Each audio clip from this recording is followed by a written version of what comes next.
ਸਤਿ ਸ੍ਰੀ ਅਕਾਲ ਦੋਸਤੋ, ਮੈਂ ਹਾਂ ਤੁਹਾਡਾ ਆਪਣਾ ਫੋਕ ਸਾਊਂਡਸ ਤੇ ਤੁਸੀਂ ਸੁਣ ਰਹੇ ਹੋ ਪੰਜਾਬੀ ਰੇਡੀਓ USA।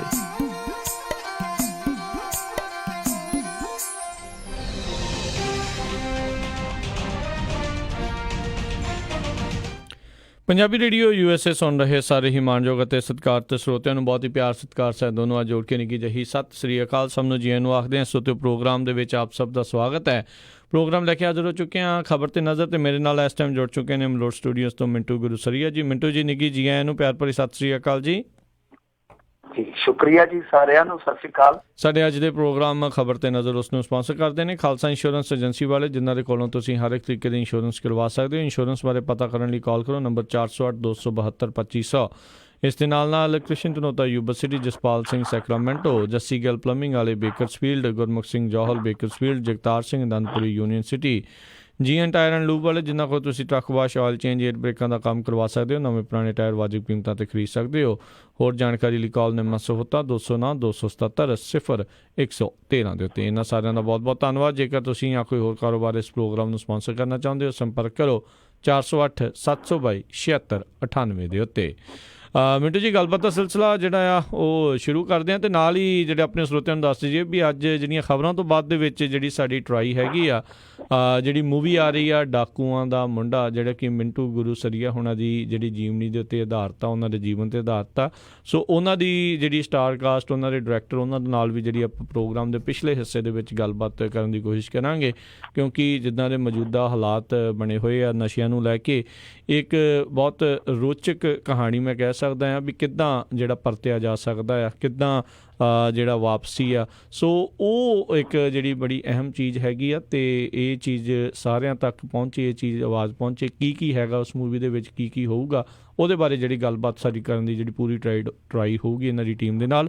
ਸੋ ਮਿੰਟੂ ਜੀ, ਆਪਾਂ ਖਬਰਾਂ ਦੇ ਉੱਤੇ ਜੇ ਨਜ਼ਰ ਮਾਰੀਏ ਤਾਂ ਮੇਹੁਲ ਚੌਕਸੀ ਦੀ ਨਾਗਰਿਕਤਾ ਦੇ ਮਾਮਲੇ ਦੇ ਵਿੱਚ ਕਹਿੰਦੇ ਇੱਕ ਬੜੀ ਹੀ ਦਿਲਚਸਪ ਕਹਾਣੀ ਸਾਹਮਣੇ ਆਈ ਆ। ਹੁਣ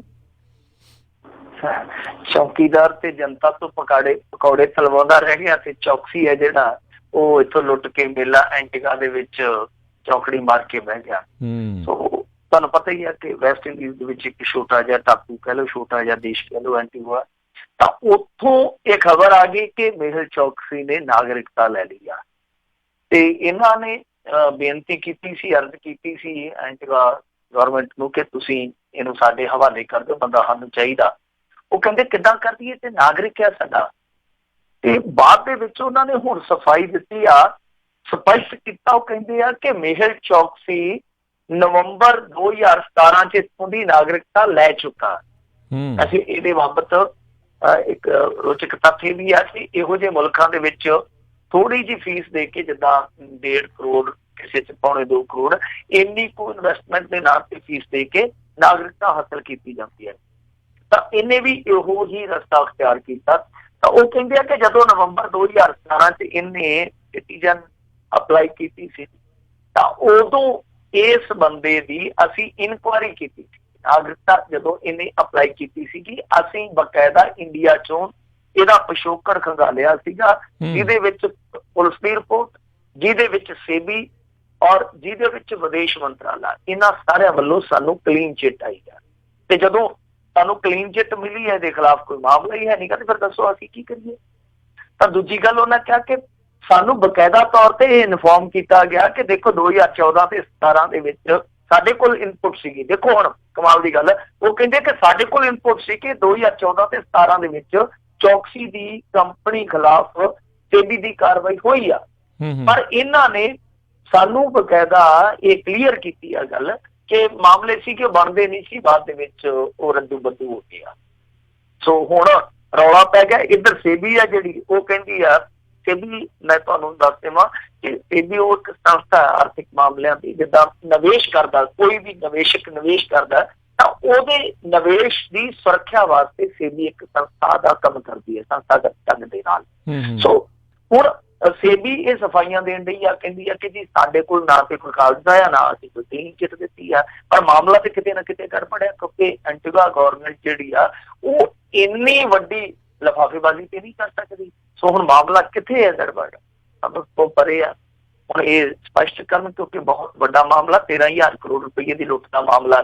ਉਹਦਾ ਮੇਹਲ ਚੌਕਸੀ ਵੈਸੇ ਵੀ ਇੱਧਰ ਆਉਣ ਨੂੰ ਡਰਦਾ, ਉਹ ਕਹਿੰਦਾ ਕਿ ਮੇਰੀ ਮੌਬ ਲਿੰਚਿੰਗ ਹੋ ਸਕਦੀ ਆ, ਤਾਂ ਆਉਣਾ ਵੀ ਕੋਈ ਨਹੀਂ। ਇਹ ਕਾਗਜ਼ੀ ਪੱਤਰੀ ਕਹਿ ਦਿੰਦੇ ਅਸੀਂ ਆਹ ਕੀਤਾ ਉਹ ਕੀਤਾ, ਕਦੇ ਕਹਿ ਦਿੰਦੇ ਜੀ ਅਸੀਂ ਇਹਦਾ ਇੱਥੋਂ ਵਾਰੰਟ ਕਢਾ ਦਿੱਤਾ, ਕਦੇ ਕਹਿ ਦਿੰਦੇ ਅਸੀਂ ਇੰਟਰਪੋਲ ਕੋਲ ਭੇਜ ਦਿੱਤਾ। ਪਰ ਜੰਗਲ 'ਚ ਮੋਰ ਨੱਚਿਆ ਕਿਹਨੇ ਵੇਖਿਆ? ਜਦੋਂ ਤੱਕ ਹੱਥ ਕੜੀਆਂ ਲਾ ਕੇ ਇਹਨਾਂ ਨੂੰ ਇੱਥੇ ਲਿਆਂਦਾ ਨਹੀਂ ਜਾਂਦਾ, ਉਦੋਂ ਤੱਕ ਸਭ ਸ਼ਗੂਫੇਬਾਜ਼ੀ ਹੋ ਰਹੀ ਹੈ। ਬਹਰਹਾਲ ਇਹ ਬਹੁਤ ਵੱਡਾ ਖੁਲਾਸਾ, ਇੰਡੀਆ ਗੌਰਮੈਂਟ ਨੂੰ ਸਾਰੀਆਂ ਚੀਜ਼ਾਂ ਕਲੀਅਰ ਕਰਨੀਆਂ ਚਾਹੀਦੀਆਂ। ਜੀ ਜੀ ਬਿਲਕੁਲ। ਤੇ ਅਗਲੀ ਜਿਹੜੀ ਆਪਾਂ ਮਿੰਟੂ ਜੀ ਗੱਲ ਕਰਦੇ ਹਾਂ, ਐਕਸੀਡੈਂਟਲ ਪ੍ਰਾਈਮ ਮਿਨਿਸਟਰ ਦਾ ਨਿਰਦੇਸ਼ਕ ਗ੍ਰਿਫਤਾਰ। ਐਕਸੀਡੈਂਟਲ ਪ੍ਰਾਈਮ ਮਿਨਿਸਟਰ ਤੁਹਾਨੂੰ ਪਤਾ ਹੀ ਹੈ ਕਿ ਮਨਮੋਹਨ ਸਿੰਘ ਦੇ ਜੀਵਨ ਤੇ ਇੱਕ ਕਿਤਾਬ ਲਿਖੀ ਗਈ ਸੀ ਸੰਜੇ ਬਰੂਆ ਵੱਲੋਂ। ਸੰਜੇ ਬਰੂਆ ਬਹੁਤ ਦੇਰ ਤੱਕ ਇਹਨਾਂ ਦੇ ਨਾਲ ਰਿਹਾ, ਕਾਂਗਰਸੀਆਂ ਦੇ ਪ੍ਰਧਾਨ ਮੰਤਰੀ ਦੇ ਨਾਲ ਵੀ ਰਿਹਾ।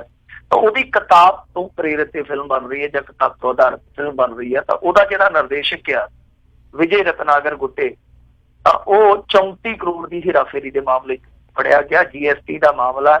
ਅਸਲ ਦੇ ਵਿੱਚ ਇਹਨੇ 124 ਦੇ ਕਰੀਬ ਫਰਜ਼ੀ ਬਿੱਲ ਹਾਸਲ ਕੀਤੇ ਸਨ ਕਿਸੇ ਫਰਮ ਤੋਂ, ਤੇ ਉਹ ਫਰਮ ਜਿਹੜੀ ਆ ਉਹ ਪਹਿਲਾਂ ਹੀ 170 ਕਰੋੜ ਰੁਪਏ ਦੀ ਹੇਰਾਫੇਰੀ ਦੇ ਵਿੱਚ ਫੜੀ ਪਈ ਆ। ਉਹਨਾਂ ਦਾ ਡਾਇਰੈਕਟਰ ਪਹਿਲਾਂ ਹੀ ਗ੍ਰਿਫਤਾਰ ਸੀਗਾ।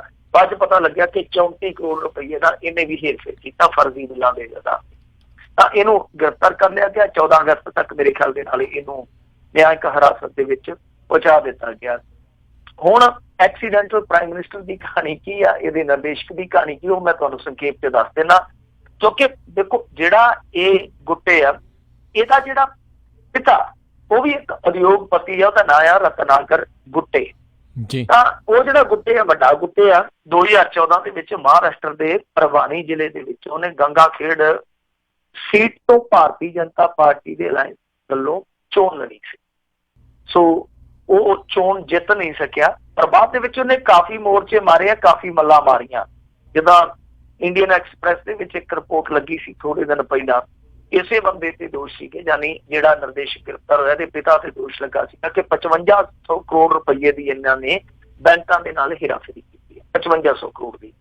ਤਾਂ ਇਹ ਤੋਂ ਅਗਲੀ ਜਿਹੜੀ ਗੱਲ ਆ, ਉਹ ਵਿਧਾਨ ਪਰਿਸ਼ਦ ਦਾ ਜਿਹੜਾ ਮਹਾਰਾਸ਼ਟਰ ਦਾ ਪ੍ਰਮੁੱਖ ਵਿਰੋਧੀ ਧਿਰ ਦਾ ਨੇਤਾ ਧਨਜੇ ਮੁੰਡੇ, ਉਹਨੇ ਦੋਸ਼ ਲਾਇਆ ਸੀਗਾ ਕਿ ਇਸ ਬੰਦੇ ਨੇ ਕੀਤਾ ਕੀ ਆ ਕਿ 22 ਫਰਜ਼ੀ ਕੰਪਨੀਆਂ ਬਣਾ ਕੇ 26,000 ਕਿਸਾਨਾਂ ਦੇ ਨਾਲ ਧੋਖਾਧੜੀ ਕਰਦਿਆਂ ਇਹਨਾਂ ਦੇ ਨਾਮ ਤੇ ਬਹੁਤ ਮੋਟਾ ਲੋਨ ਲੈ ਲਿਆ। ਹੁਣ ਉਹ ਬੈਂਕ ਜਿਹੜੇ ਆ ਉਹ ਕਿਸਾਨਾਂ ਦੇ ਘਰ ਪੁੱਟਣ ਡਏ ਆ। ਸੋ ਇਹ ਨਿਰਦੇਸ਼ਕ ਸਾਹਿਬ ਦੇ ਪਿਤਾ ਦੀ ਗਾਥਾ ਸਾਹਮਣੇ ਆ ਰਹੀ ਹੈ। ਤਾਂ ਇਹ ਜਿਹੜੀ ਐਕਸੀਡੈਂਟਲ ਪ੍ਰਾਈਮ ਮਿਨਿਸਟਰ ਫਿਲਮ ਆ, ਇਹਦੇ ਪਿੱਛੇ ਦੀ ਗਾਥਾ ਇਹੋ ਹੀ ਆ ਕਿ ਦਸੰਬਰ 'ਚ ਇਹਨੇ ਪਰਦੇ ਤੇ ਆਉਣਾ, ਔਰ ਪਰਦੇ ਤੇ ਦਸੰਬਰ 'ਚ ਇਸ ਕਰਕੇ ਲਿਆ ਰਹੇ ਆ ਕਿਉਂਕਿ ਉਦੋਂ ਇਲੈਕਸ਼ਨ ਬਹੁਤ ਨੇੜੇ ਹੋਊਗਾ। ਔਰ ਇਹ ਫਿਲਮ ਸਿੱਧੇ ਤੌਰ ਤੇ ਮਨਮੋਹਨ ਸਿੰਘ ਦੇ ਕਿਰਦਾਰ ਨੂੰ ਕੁਚਲਣ ਵਾਸਤੇ ਹੀ ਬਣਾਈ ਗਈ ਦੱਸਦੇ ਆ। ਜੀ ਜੀ ਜੀ, ਤਾਂ ਹੀ ਜਿਹੜਾ ਮੋਦੀ ਦਾ ਕਰੀਬੀ ਅਨੁਪਮ ਖੇਰ ਆ ਉਹ ਇਸ ਦੇ ਵਿੱਚ ਰੂਲ ਕਰ ਰਿਹਾ। ਅਗਲੀ ਜਿਹੜੀ ਆਪਾਂ ਗੱਲ ਕਰੀਏ ਵੀ ਸੋਸ਼ਲ ਮੀਡੀਆ ਹੱਬ ਬਣਾਉਣ ਤੋਂ ਮੋਦੀ ਸਰਕਾਰ ਪਿੱਛੇ ਹਟੀ ਆ। ਦੇਖੋ, ਇਹਨਾਂ ਨੇ ਯੂ ਟਰਨ ਇਸ ਕਰਕੇ ਮਾਰਿਆ ਕਿਉਂਕਿ ਜਨਤਾ ਅਲੀ ਕਰਕੇ ਇਹਨਾਂ ਦੇ ਮਗਰ ਪੈ ਗਈ ਸੀ ਕਿ ਫਿਰ ਦਬਾਅ ਜਿਹੜਾ ਉਹ ਜਨਤਾ ਦਾ ਉਹ ਤੇ ਹੈਗਾ ਹੀ ਹੈਗਾ ਸੀਗਾ। ਮਾਜ਼ਰਾ ਚਲੇ ਗਿਆ ਸੁਪਰੀਮ ਕੋਰਟ ਦੇ ਕੋਲ। ਸੁਪਰੀਮ ਕੋਰਟ ਨੇ ਇਹਨਾਂ ਨੂੰ ਬਹੁਤ ਸਖਤ ਲਹਿਜੇ 'ਚ ਕਿਹਾ ਸੀਗਾ ਕਿ ਤੁਸੀਂ ਇਹ ਕੀ ਹਿਸਾਬ ਕਿਤਾਬ ਬਤਾ ਰਹੇ, ਇਹਦੇ ਸਰਵੀਲੈਂਸ ਸਟੇਟ ਬਣਾਈ ਜਾ ਰਹੀ ਹੈ ਨਾ ਪੂਰੇ ਮੁਲਕ ਨੂੰ। ਤਾਂ ਉਸ ਤੋਂ ਬਾਅਦ ਜਦੋਂ ਇਹਨਾਂ ਨੂੰ ਪਤਾ ਲੱਗ ਗਿਆ ਕਿ ਦਾਅ ਪੁੱਠਾ ਪੈ ਗਿਆ, ਤੁਹਾਨੂੰ ਪਤਾ ਜਦੋਂ ਦਾਅ ਪੁੱਠਾ ਪੈਂਦਾ ਫਿਰ ਇਹ ਪਿਛਲਖੁਰੀ ਹੋ ਜਾਂਦੇ ਆ। ਇਹਨਾਂ ਨੇ ਫਿਰ ਹੁਣ ਜਾ ਕੇ ਸੁਪਰੀਮ ਕੋਰਟ ਦੇ ਵਿੱਚ ਅੱਜ ਹਲਫਨਾਮਾ ਦਾਖਲ ਕਰ ਦਿੱਤਾ। ਉਹ ਕਹਿੰਦੇ ਜੀ ਕਿ ਅਸੀਂ ਸੋਸ਼ਲ ਮੀਡੀਆ ਹੱਬ ਨਹੀਂ ਬਣਾਵਾਂਗੇ। ਸੋਸ਼ਲ ਮੀਡੀਆ ਹੱਬ ਬਣਾਉਣ ਤੋਂ ਭਾਵ ਇਹ ਸੀਗਾ ਕਿ ਇਹਨਾਂ ਨੇ ਇੱਕ ਟੈਂਡਰ ਕੱਢ ਦਿੱਤਾ ਸੀਗਾ, ਅਸੀਂ ਉਹਦੀ ਚਰਚਾ ਆਪਾਂ ਕਰ ਚੁੱਕੇ ਹਾਂ ਆਲਰੇਡੀ, ਫਿਰ ਵੀ ਮੈਂ ਦੱਸ ਦੇਵਾਂ ਕਿ ਇਹਨਾਂ ਨੇ ਟੈਂਡਰ ਕਰ ਦਿੱਤਾ ਸੀਗਾ ਕਿ ਸਾਨੂੰ ਇੱਕ ਐਸੀ ਕੰਪਨੀ ਦੀ ਦਰਕਾਰ ਆ ਜਿਹੜੀ ਕੰਪਨੀ ਇੱਥੇ ਬਹੁਤ ਵੱਡੇ ਪੱਧਰ ਤੇ ਸਰਵੀਲੈਂਸ ਕਰ ਸਕੇ ਸੋਸ਼ਲ ਮੀਡੀਆ ਨੂੰ। ਮਤਲਬ ਵੈਸੇ ਇਹਨਾਂ ਦੇ ਕਹਿਣ ਦਾ ਮਤਲਬ ਤੇ ਇਹੋ ਹੀ ਸੀਗਾ ਕਿ ਦੇਸ਼ ਦੇ ਵਿਰੁੱਧ ਕੋਈ ਪ੍ਰਚਾਰ ਕਰਦਾ ਉਹਨੂੰ ਕਾਊਂਟਰ ਕੀਤਾ ਜਾ ਸਕੇ, ਦੇਸ਼ ਦੇ ਹਿੱਤ ਦੀਆਂ ਜਿਹੜੀਆਂ ਨੀਤੀਆਂ ਉਹਨਾਂ ਦਾ ਪ੍ਰਚਾਰ ਪ੍ਰਸਾਰ ਕੀਤਾ ਜਾ ਸਕੇ ਔਰ ਜਵਾਬ ਦਿੱਤਾ ਜਾ ਸਕੇ ਦੇਸ਼ ਵਿਰੋਧੀ ਪੋਸਟਾਂ ਦਾ। ਇਹਨਾਂ ਦਾ ਮੰਤਵ ਮੋਟਿਵ ਤੇ ਇਹੀ ਮੁੱਢਲੇ ਤੌਰ ਤੇ ਸਾਹਮਣੇ ਆਇਆ, ਪਰ ਗੁੱਝਾ ਮੰਤਵ ਜਿਹੜਾ ਸੀ ਕੁਛ ਹੋਰ ਸੀਗਾ। ਤਾਂ ਹੁਣ ਇਸ ਮਾਮਲੇ ਦੇ ਵਿੱਚ ਸਾਫ਼ ਹੋ ਗਿਆ ਕਿ ਇਹ ਆਪਣੇ ਕੀਤੇ ਫੈਸਲੇ ਤੋਂ ਪਿੱਛੇ ਹਟ ਗਿਆ। ਮੇਰੇ ਖਿਆਲ ਦੇ ਨਾਲ ਚੰਗੀ ਗੱਲ ਆ, ਔਰ ਪਿੱਛੇ ਇਹਨਾਂ ਨੂੰ ਹਟਣਾ ਹੀ ਪੈਣਾ ਸੀਗਾ। ਤੁਹਾਨੂੰ ਯਾਦ ਆ, ਅਸੀਂ ਉਹਦੀ ਗੱਲ ਵੀ ਆਪਾਂ ਬਹੁਤ ਵਾਰੀ ਕੀਤੀ ਆ ਕਿ ਆਧਾਰ ਕਾਰਡ ਨੂੰ ਲੈ ਕੇ ਸੁਣਵਾਈ ਚੱਲਦੀ ਪਈ ਸੁਪਰੀਮ ਕੋਰਟ 'ਚ। ਉਹਦਾ ਹਾਲੇ ਫੈਸਲਾ ਹੋਣਾ ਵਾ, ਹਾਲੇ ਉਹਦਾ ਫੈਸਲਾ ਹੋਣਾ ਵਾ ਕਿ ਆਧਾਰ ਕਾਰਡ ਲਾਜ਼ਮੀ ਆ ਜਾਂ ਮਰਜ਼ੀ ਦੇ ਮੁਤਾਬਕ ਆ। ਪਰ ਉਸ ਤੋਂ ਪਹਿਲਾਂ ਇੱਕ ਚੀਜ਼ ਜਿਹੜੀ ਸੀਗੀ ਉਹ ਸੁਪਰੀਮ ਕੋਰਟ ਨੇ ਡਿਫਾਈਨ ਕਰ ਦਿੱਤੀ ਸੀਗੀ, ਉਹ ਇਹ ਸੀਗੀ ਕਿ ਜਿਹੜੀ ਨਿਜਤਾ, ਜਿਹੜੀ ਪ੍ਰਾਈਵੇਸੀ ਆ, ਉਹ ਇੰਡੀਅਨ ਨਾਗਰਿਕ ਦਾ ਫੰਡਾਮੈਂਟਲ ਰਾਈਟ ਆ। ਤਾਂ ਜਦੋਂ ਫੰਡਾਮੈਂਟਲ ਰਾਈਟ ਆ, ਫਿਰ ਜਦੋਂ ਸਰਵੀਲੈਂਸ ਕੀਤੀ ਜਾਊਗੀ ਤਾਂ ਮੇਰੇ ਖਿਆਲ ਦੇ ਨਾਲ ਉਹ ਜਿਹੜਾ ਫੰਡਾਮੈਂਟਲ ਰਾਈਟ ਹੈ ਫਿਰ ਉਹਦਾ ਫੰਡਾ ਤੇ ਸੰਤੁਸ਼ ਹੋ ਜਾਊਗਾ। ਸੋ ਇਸੇ ਕਰਕੇ ਹੀ ਇਹਨਾਂ ਨੂੰ ਪਤਾ ਲੱਗ ਗਿਆ ਕਿ ਸਾਡਾ ਤਾਂ ਜਿਹੜਾ ਬਹੁਤ ਬੁਰੀ ਤਰ੍ਹਾਂ ਪੁੱਠਾ ਪਊਗਾ। ਇਸੇ ਕਰਕੇ ਫਿਰ ਇਹਨਾਂ ਨੇ ਹਲਫਨਾਮਾ ਦਾਖਲ ਕਰਕੇ ਕਹਿਦਾ ਕਿ ਭਾਈ ਚਲੋ ਕੋਈ ਗੱਲ ਨਹੀਂ, ਅਸੀਂ ਨਹੀਂ ਬਣਾਉਂਦੇ, ਨਹੀਂ ਤੇ ਨਹੀਂ ਸਹੀ। ਪਰ ਇਹਨਾਂ ਦਾ IT ਸੈੱਲ ਹੈਗਾ, ਜੇ ਤੁਹਾਨੂੰ ਪਤਾ ਉਹ ਜਿੰਦਾਬਾਦ ਹੀ ਹੈ। ਬਿਲਕੁਲ ਬਿਲਕੁਲ ਜੀ। ਅਗਲੀ ਜਿਹੜੀ ਆਪਾਂ ਮਿੰਟੂ ਜੀ ਗੱਲ ਕਰਦੇ ਹਾਂ, ਸਾਧੂਆਂ ਨੂੰ ਨਪੁੰਸਕ ਬਣਾਉਣ ਦੇ ਕੇਸ ਵਿੱਚ ਰਾਮ ਰਹੀਮ ਨੂੰ ਝਟਕਾ। ਇਹਨੂੰ ਝਟਕੇ ਹੀ ਲੱਗਣੇ ਹੁਣ, ਕਿਉਂਕਿ ਸਭ ਤੋਂ ਵੱਡਾ ਝਟਕਾ ਲੱਗ ਗਿਆ। 10 ਸਾਲ ਦੇ ਕੈਦ ਦਾ ਵੱਡਾ ਪਿਆ ਹੋਇਆ, 20 ਸਾਲ ਕੈਦ ਉਹ ਆ, ਉੱਤੋਂ 2 ਮਰਡਰ ਦੇ ਕੇਸ, ਤੇ ਉੱਤੋਂ ਹੁਣ ਇਹ ਸਾਫ਼ ਹੋ ਗਿਆ। ਕਿਉਂਕਿ ਇਸ ਕੇਸ ਤੋਂ ਬਚਣ ਲਈ ਇਹਨੇ ਬਹੁਤ ਬਹਾਨੇ ਬਣਾਏ ਆ। ਪੰਚਕੂਲੇ ਦੀ CBI ਅਦਾਲਤ ਨੇ ਬਹੁਤ ਵਾਰੀ ਇਹਨੂੰ ਫਟਕਾਰਾਂ ਵੀ ਲਾਈਆਂ, ਕਿਉਂਕਿ ਪੇਸ਼ ਹੀ ਨਹੀਂ ਸੀ ਹੁੰਦਾ। ਕਦੇ ਕਹਿੰਦਾ ਸੀ ਦਸਤ ਲੱਗੇ ਆ, ਕਦੇ ਕਹਿੰਦਾ ਸੀ ਗੋਡੇ ਨਹੀਂ ਠੀਕ। ਇਹ ਗੱਲ ਵੱਖਰੀ ਆ ਕਿ ਜਾ ਕੇ ਉੱਥੇ ਫਿਲਮਾਂ 'ਚ ਠੁਮਕੇ ਲਾਈ ਜਾਂਦਾ ਸੀ। ਸੋ ਬਹੁਤ ਵਾਰੀ ਇਹਨੇ ਇਹ ਸੁਣਵਾਈ ਟਾਲਣ ਦਾ ਯਤਨ ਕੀਤਾ। ਫਿਰ ਕਈ ਵਾਰ ਗਵਾਹਾਂ ਦੇ ਬਿਆਨਾਂ ਨੂੰ ਲੈ ਕੇ ਇਹਨਾਂ ਨੇ ਅਰਜ਼ੀਆਂ ਦਾਖਲ ਕੀਤੀਆਂ ਕਿ ਇਸ ਤਰ੍ਹਾਂ ਦੀ ਸਟੇਟਮੈਂਟ CBI ਕਰੇ। ਬਹੁਤ ਲਮਕਾਇਆ ਗਿਆ ਸੀ ਇਸ ਕੇਸ ਨੂੰ ਕਿ ਇਸ ਕੇਸ ਦਾ ਚਿਹਰਾ ਮੋਹਰਾ ਨਾ ਨਿਖਰ ਸਕੇ। ਪਰ ਅੰਤ ਨੂੰ ਹੋਇਆ ਕੀ ਆ ਕਿ ਉਹ 400 ਸਾਧੂਆਂ ਨੂੰ ਨਪੁੰਸਕ ਬਣਾਉਣ ਦਾ ਮਾਮਲਾ ਸੀਗਾ ਜਿਹੜਾ ਉਹ ਪਹੁੰਚ ਗਿਆ ਹੁਣ ਚਾਰਜਸ ਤੱਕ। ਯਾਨੀ ਇਸ ਮਾਮਲੇ ਦੇ ਵਿੱਚ ਦੋਸ਼ ਐਡ ਕਰ ਦਿੱਤੇ ਗਏ ਆ। ਇਹ ਤੁਹਾਨੂੰ ਯਾਦ ਹੀ ਆ ਕਿ ਗੁਰਦਾਸ ਸਿੰਘ ਤੂਰ, ਸ਼ਾਇਦ ਤੁਸੀਂ ਉਹਦੇ ਨਾਲ ਇੰਟਰਵਿਊ ਵੀ ਕੀਤੀ ਹੋਣੀ ਆ, ਤਾਂ ਇੱਕ ਉਹ ਗੁਰਦਾਸ ਸਿੰਘ ਤੂਰ ਜੀ ਤੇ ਜਾਂ ਹੰਸਰਾਜ ਚੌਹਾਨ ਜੀ, ਇਹ 2 ਬੰਦੇ ਸਨ ਜਿਨ੍ਹਾਂ ਨੇ ਇਹ ਸਾਰਾ ਮਾਮਲਾ ਚੁੱਕਿਆ। ਤਾਂ ਇਹਦੇ ਵਿੱਚ 400 ਸਾਧੂ ਇਸ ਤਰ੍ਹਾਂ ਦੇ ਦੱਸੇ ਗਏ ਸੀਗੇ ਜਿਨ੍ਹਾਂ ਨੂੰ ਨਪੁੰਸਕ ਬਣਾਇਆ ਗਿਆ ਸੀਗਾ, ਇਹ ਕਹਿ ਕੇ ਕਿ ਤੁਹਾਡਾ ਮਿਲਣ ਹੋ ਜਾਊਗਾ ਪਰਮਾਤਮਾ ਦੇ ਨਾਲ। ਸੋ ਹੁਣ ਇਸ ਮਾਮਲੇ ਦੇ ਵਿੱਚ ਦੋਸ਼ ਐਡ ਹੋ ਗਏ। ਇਹਦਾ ਮਤਲਬ ਇਹ ਆ ਕਿ ਇਸ ਮਾਮਲੇ ਦੇ ਵਿੱਚ ਹੁਣ ਇਹਨੂੰ ਟ੍ਰਾਇਲ ਫੇਸ ਕਰਨਾ ਪਊਗਾ, ਯਾਨੀ ਆਪਣੇ ਆਪ ਨੂੰ ਬੇਗੁਨਾਹ ਸਾਬਤ ਕਰਨਾ ਪਊਗਾ। ਇਹਦੇ ਵਿੱਚ 2 ਡਾਕਟਰਾਂ ਦੀ ਕਥਿਤ ਰੂਪ ਦੇ ਵਿੱਚ ਭੂਮਿਕਾ ਦੱਸੀ ਜਾਂਦੀ ਹੈ। ਸੋ ਕਾਫੀ ਹੋਰ ਵੀ ਬੰਦੇ ਆ, ਕਾਫੀ ਹੋਰ ਵੀ ਸ਼ਖਸ ਜਿਹੜੇ ਉਹ ਇਹਨਾਂ ਦੇ ਨਾਲ ਸਹਿਦੋਸ਼ੀ ਬਣਾਏ ਗਏ ਆ। ਤਾਂ ਇਹਦੇ ਵਿੱਚ ਹੁਣ ਟ੍ਰਾਇਲ ਚੱਲੂਗਾ। ਟ੍ਰਾਇਲ ਦੇ ਵਿੱਚ ਇਹਨਾਂ ਨੂੰ ਆਪਣੇ ਆਪ ਨੂੰ ਬੇਗੁਨਾਹ ਸਾਬਤ ਕਰਨਾ ਪਊਗਾ, ਜਿਹਦੀ ਗੁੰਜਾਇਸ਼ ਹਾਲ ਦੀ ਘੜੀ ਘੱਟ ਨਜ਼ਰ ਆਉਂਦੀ ਹੈ। ਜਿਸ ਤਰੀਕੇ ਦੀਆਂ ਗਵਾਹੀਆਂ ਹੁਣ ਤੱਕ ਸਾਹਮਣੇ ਆਈਆਂ, ਸਟੇਟਮੈਂਟਾਂ ਸਾਹਮਣੇ ਆਈਆਂ, ਤਾਂ ਉਹਦੇ ਵਿੱਚ ਫਿਰ ਵੀ ਮੁਕੱਦਮਾ ਜਿਹੜਾ ਉਹ ਖਾਸ ਰੱਖਦਾ ਕਿ ਹੋ ਸਕਦਾ ਬਰੀ ਹੋ ਜਾਵੇ। ਪਰ ਜ਼ਿਆਦਾਤਰ ਲੋਕਾਂ ਦਾ ਮੰਨਣਾ ਹੈ ਕਿ ਇਸ ਕੇਸ ਦੇ ਵਿੱਚੋਂ ਵੀ ਇਹ ਬਹੁਤ ਔਖਾ ਨਿਕਲੇਗਾ। ਯਾਨੀ ਕੁੱਲ ਮਿਲਾ ਕੇ ਹੁਣ 3 ਕੇਸ ਹੋ ਗਏ ਆ, 3 ਹੋ ਗਏ ਆ। ਯਾਨੀ ਇੱਕ ਰਣਜੀਤ ਸਿੰਘ ਵਾਲਾ, ਦੂਸਰਾ ਛਤਰਪਤੀ ਵਾਲਾ, ਔਰ ਤੀਸਰਾ ਇਹ ਕੇਸ ਜਿਹਦਾ ਹੁਣ ਫੈਸਲਾ ਉਸੇ ਹੀ ਅਦਾਲਤ ਨੇ ਕਰਨਾ, ਜਿਸ ਅਦਾਲਤ ਨੇ ਅੱਗੇ ਫੈਸਲਾ ਕਰਕੇ ਤੇ ਇਹਦੇ ਸਾਰੇ ਫੈਸਲਿਆਂ ਨੂੰ ਮਿੱਟੀ ਕਰਨਾ। ਜੀ ਜੀ ਜੀ। ਅਗਲੀ ਆਪਾਂ ਮਿੰਟੂ ਜੀ ਗੱਲ ਕਰਦੇ, ਕਹਿੰਦੇ ਚੱਡਾ ਸ਼ੂਗਰ ਮਿਲ ਨੂੰ ਹਾਲੇ ਵੀ ਰਿਆਇਤਾਂ। ਦੇਖੋ ਇਹ ਆਂਦੇ ਹੁੰਦੇ ਆ ਨਾ ਕਿ ਉੱਚੀ ਥਾਵੇਂ ਸਾਖ ਤੇ ਨੀਵੀਂ ਥਾਂ ਖੇਤ, ਜਦ ਲੱਗਣ ਤਾਰ ਦਿੰਦੇ ਆ। ਸੋ ਇਹ ਉੱਚੀ ਥਾਂ ਤੇ ਸਾਖ ਵਾਲੇ ਬੰਦੇ ਆ ਤਾਂ ਥੋੜਾ ਬਹੁਤਾ ਫਾਇਦਾ ਕਿਸੇ ਨਾ ਕਿਸੇ ਪਾਸੋਂ ਹੋ ਹੀ ਜਾਂਦਾ। ਆ ਪਿੱਛੇ ਜੇ ਕਾਹਨ ਸਿੰਘ ਪੰਨੂ ਨੂੰ ਬਦਲਿਆ ਪ੍ਰਦੂਸ਼ਣ ਕੰਟਰੋਲ ਬੋਰਡ ਚੋਂ, ਉਹਦੇ ਪਿੱਛੇ ਵੀ ਦੱਸਿਆ ਜਾਂਦਾ ਕਿ ਉੱਚੀ ਥਾਂ ਸਾਕਾਂ ਦਾ ਹੀ ਕੰਮ ਆ ਤੇ ਉਸ ਬੰਦੇ ਨੂੰ ਬਦਲ ਦਿੱਤਾ ਗਿਆ ਜਿਸ ਬੰਦੇ ਨੇ ਇੱਕ ਇਤਿਹਾਸਕ ਜੁਰਮਾਨਾ ਠੋਕਿਆ, ਕਿਉਂਕਿ ਇੰਨਾ ਜੁਰਮਾਨਾ ਨਹੀਂ ਲੱਗਾ ਕਿਸੇ ਨੂੰ। 5 ਕਰੋੜ ਰੁਪਇਆ ਜੁਰਮਾਨਾ ਪਾਇਆ ਗਿਆ ਸੀਗਾ। ਬਹਰਹਾਲ ਖਬਰ ਇਹ ਆਉਣ ਡਈ ਆ ਕਿ ਜਿਹੜਾ 5 ਕਰੋੜ ਰੁਪਇਆ ਜੁਰਮਾਨਾ ਕੀਤਾ ਗਿਆ ਸੀ, ਜਿਹਦੇ ਕਰਕੇ ਸਮਝਿਆ ਜਾਂਦਾ ਕਿ ਕਾਹਨ ਸਿੰਘ ਪੰਨੂ ਨੂੰ ਬਦਲਿਆ ਗਿਆ, ਉਹਦਾ ਤਬਾਦਲਾ ਕੀਤਾ ਗਿਆ, ਤਾਂ ਉਹ ਜੁਰਮਾਨਾ ਜਿਹੜਾ ਉਹ ਪੂਰੇ ਦਾ ਪੂਰਾ ਨਹੀਂ ਭਰਵਾਇਆ ਜਾ। ਹਾਲ ਦੀ ਘੜੀ ਜਿਹੜੀ ਰਿਪੋਰਟ ਆ ਟ੍ਰਿਬਿਊਨ ਦੇ ਵਿੱਚ ਅੱਜ ਸੰਪਾਦਕੀ 'ਚ ਵੀ ਇਹ ਮੁੱਦਾ ਉੱਠਿਆ, ਵੈਸੇ ਵੀ ਦੱਸਦੇ ਸਾਰੇ ਕਿ ਉਹਦੇ ਚੋਂ ਇੱਕ ਹਿੱਸਾ ਜੁਰਮਾਨਾ ਭਰਾਇਆ ਗਿਆ। ਕੋਈ ਤੇ ਕਹਿੰਦਾ ਕਿ ਕੁਛ ਲੱਖ ਰੁਪਈਆ, ਕੋਈ ਕਹਿੰਦਾ ਕਿ ਸਿਰਫ 1 ਕਰੋੜ ਰੁਪਈਆ ਉਹਨਾਂ ਨੇ ਭਰਿਆ। ਚੱਡਾ ਫੈਕਟਰੀ ਵਾਲਿਆਂ ਨੇ 1 ਕਰੋੜ ਰੁਪਈਆ ਜੁਰਮਾਨੇ ਦਾ ਤਾਰਿਆ, ਬਾਕੀ ਜੁਰਮਾਨਾ ਜਿਹੜਾ ਉਹ ਹਾਲੇ ਪੈਂਡਿੰਗ ਪਿਆ। ਨਾ ਇਹ ਪੰਜਾਬ ਗਵਰਨਮੈਂਟ ਕੋਈ ਉਤਾ ਕਰਦੀ ਪਈ ਹੈ ਇਸ ਬਾਬਤ ਤੇ ਨਾ ਹੀ ਉਹ ਜੁਰਮਾਨਾ ਭਰਦੇ ਪਏ। ਇਹਦਾ ਮਤਲਬ ਇਹ ਆ ਕਿ ਜੋ ਮਾੜੀ ਮੋਟੀ ਕਾਰਵਾਈ ਹੋਈ ਉਹ ਕਾਹਨ ਸਿੰਘ ਪੰਨੂ ਕਰਕੇ ਕਹਿ ਲਓ ਜਾਂ ਜਨਤਾ ਦੇ ਦਬਾਅ ਕਰਕੇ ਕਹਿ ਲਓ, ਪਰ ਸਰਕਾਰ ਢਿੱਡੋਂ ਇਹ ਸਭ ਕੁਛ ਕਰਨਾ ਨਹੀਂ ਸੀ ਚਾਹੁੰਦੀ। ਤਾਂ ਇਹੋ ਹੀ ਕਾਰਨ ਆ ਕਿ ਜਦੋਂ ਸੈਂਟਰਲ ਪੋਲਿਊਸ਼ਨ ਬੋਰਡ ਨੇ ਇੱਥੋਂ ਨਮੂਨੇ ਮੰਗਵਾਏ, ਉਹ 21 ਦਿਨਾਂ ਬਾਅਦ ਸਤਲੁਜ ਦੇ ਵਿੱਚੋਂ ਨਮੂਨੇ ਲੈ ਕੇ ਸਾਡੀ ਗਵਰਨਮੈਂਟ ਨੇ ਕੋਈ ਪ੍ਰਤੀਕਰਮ ਹੀ ਨਹੀਂ ਦਿੱਤਾ ਕਿ ਭਾਈ ਇੰਨੇ ਲੀਟਰ ਤੇ ਪਾਣੀ ਹੈ ਜਿਹੜਾ ਵਹਿ ਗਿਆ, ਕਈ ਪੱਤਰ ਵਹਿ ਗਿਆ ਹੋਊਗਾ। ਤੋ ਇਹ ਤੋਂ ਸਾਫ਼ ਜ਼ਾਹਰ ਹੁੰਦਾ ਕਿ ਕਾਰਪੋਰੇਟ ਜਾਂ ਵੱਡੇ ਕਾਰੋਬਾਰੀ ਹੈ ਜਿਹੜੇ, ਉਹਨਾਂ ਦੇ ਸਿਆਸਤਦਾਨਾਂ ਦੇ ਨਾਲ ਜਿਹੜੇ ਰਿਸ਼ਤੇ ਨਾਤੇ ਉਹ ਇਸ ਕਦਰ ਰੰਗ ਦਿਖਾਉਂਦੇ ਆ ਕਿ ਹਜ਼ਾਰਾਂ ਮੱਛੀਆਂ ਜਿਹੜੀਆਂ ਉਹ ਮਰ ਗਈਆਂ, ਪਾਣੀ ਜ਼ਹਿਰੀਲਾ ਹੋ ਗਿਆ। ਹਾਲੇ ਵੀ ਅੱਜ ਵੀ ਮੈਂ ਖਬਰ ਪੜ੍ਹਦਾ ਪਿਆ ਸੀ, ਰੋਪੜ ਦੇ ਲਾਗੇ ਫੇਰ ਮੱਛੀਆਂ ਬਹੁਤ ਵੱਡੀ ਤਾਦਾਦ 'ਚ ਮਰੀਆਂ। ਇਹਦਾ ਮਤਲਬ ਹੈ ਕੋਈ ਨਾ ਕੋਈ ਰਸਾਇਣ ਜਿਹੜਾ ਪਾਣੀ ਦੇ ਵਿੱਚ ਦੇ ਗਿਆ। ਹੁਣ ਉਸ ਪਾਣੀ ਨੂੰ ਜ਼ਹਿਰੀਲਾ ਫੈਕਟਰੀ ਨੇ ਕੀਤਾ, ਕਿਸੇ ਨੇ ਜਾਂ ਕਿਸੇ ਹਿਊਮਨ ਨੇ ਕੀਤਾ, ਤੇ ਜਾਂਚ ਪੜਤਾਲ ਦਾ ਵਿਸ਼ਾ। ਪਰ ਇਹਦੇ ਵਿੱਚ ਇੱਕ ਚੀਜ਼ ਜਿਹੜੀ ਆ ਉਹ ਸਾਫ਼ ਆ ਕਿ ਇਹਨਾਂ ਦਾ ਜਿਹੜਾ ਗੰਢ ਟੁੱਟਿਆ ਉਹੀ ਬੇੜਾ ਗਰਕ ਕਰਨ ਦੇ ਵਿੱਚ ਬਹੁਤ ਜ਼ਿਆਦਾ ਕਿਤੇ ਨਾ ਕਿਤੇ ਜ਼ਿੰਮੇਵਾਰ ਹੈ, ਜੋ ਬੇੜਾ ਗਰਕ ਸਾਡੇ ਪੌਣ ਪਾਣੀ ਦੇ ਵਿੱਚ ਹੋਇਆ ਵਾ। ਜੀ ਜੀ ਜੀ। ਅਗਲੀ ਗੱਲ ਕਰਦੇ, ਕਹਿੰਦੇ ਪੰਜਾਬ ਦੇ ਲੋਕਪਾਲ ਦੀ ਫਾਈਲ ਨੂੰ ਲੱਗੀਆਂ ਬ੍ਰੇਕਾਂ। ਬ੍ਰੇਕਾਂ ਨਾ ਕਹੋ, ਹੈਂਡ ਬ੍ਰੇਕ ਹੀ ਕਹੋ, ਕਿਉਂਕਿ ਇਹ ਹੁਣ ਖਿਸਕਦੀ ਨਹੀਂ ਪਈ ਅੱਗੇ। ਹੌਲੀ ਹੌਲੀ ਪਹਿਲਾਂ ਤੇ ਇਹਨਾਂ ਨੇ ਤੋਰੀ ਸੀਗੀ, ਖਿਸਕਾਈ ਸੀਗੀ, ਪਰ ਅਕਾਲੀਆਂ ਨੇ ਬੜਾ ਜ਼ਬਰਦਸਤ ਵਿਰੋਧ ਕੀਤਾ ਸੀਗਾ, ਕਿਉਂਕਿ ਇਹਨਾਂ ਨੇ ਯਤਨ ਕੀਤਾ ਸੀਗਾ ਕਿ ਮਹਿਤਾਬ ਸਿੰਘ ਗਿੱਲ ਨੂੰ ਲੋਕਪਾਲ ਨਿਯੁਕਤ ਕਰ ਦਈਏ। ਤਾਂ ਜਿਵੇਂ ਹੀ ਫਾਈਲ ਇਹਨਾਂ ਨੇ ਤੋਰੀ, ਉਹਨਾਂ ਨੇ ਰੌਲਾ ਚੱਕ ਦਿੱਤਾ, ਕਹਿੰਦੇ ਕਿ ਮਹਿਤਾਬ ਸਿੰਘ ਗਿੱਲ ਉਹ ਸ਼ਖਸ ਆ ਜਿਹਦੇ ਘਰ ਮੋਗਾ ਜ਼ਿਮਨੀ ਚੋਣ ਦੇ ਦੌਰਾਨ ਕੈਪਟਨ ਅਮਰਿੰਦਰ ਸਿੰਘ ਨੇ ਆਪਣਾ ਦਫ਼ਤਰ ਬਣਾਇਆ ਸੀਗਾ। ਤਾਂ ਇਸ ਬੰਦੇ ਨੂੰ ਤੁਸੀਂ ਲੋਕਪਾਲ ਕਿੱਦਾਂ ਨਿਯੁਕਤ ਕਰ ਸਕਦੇ ਹੋ?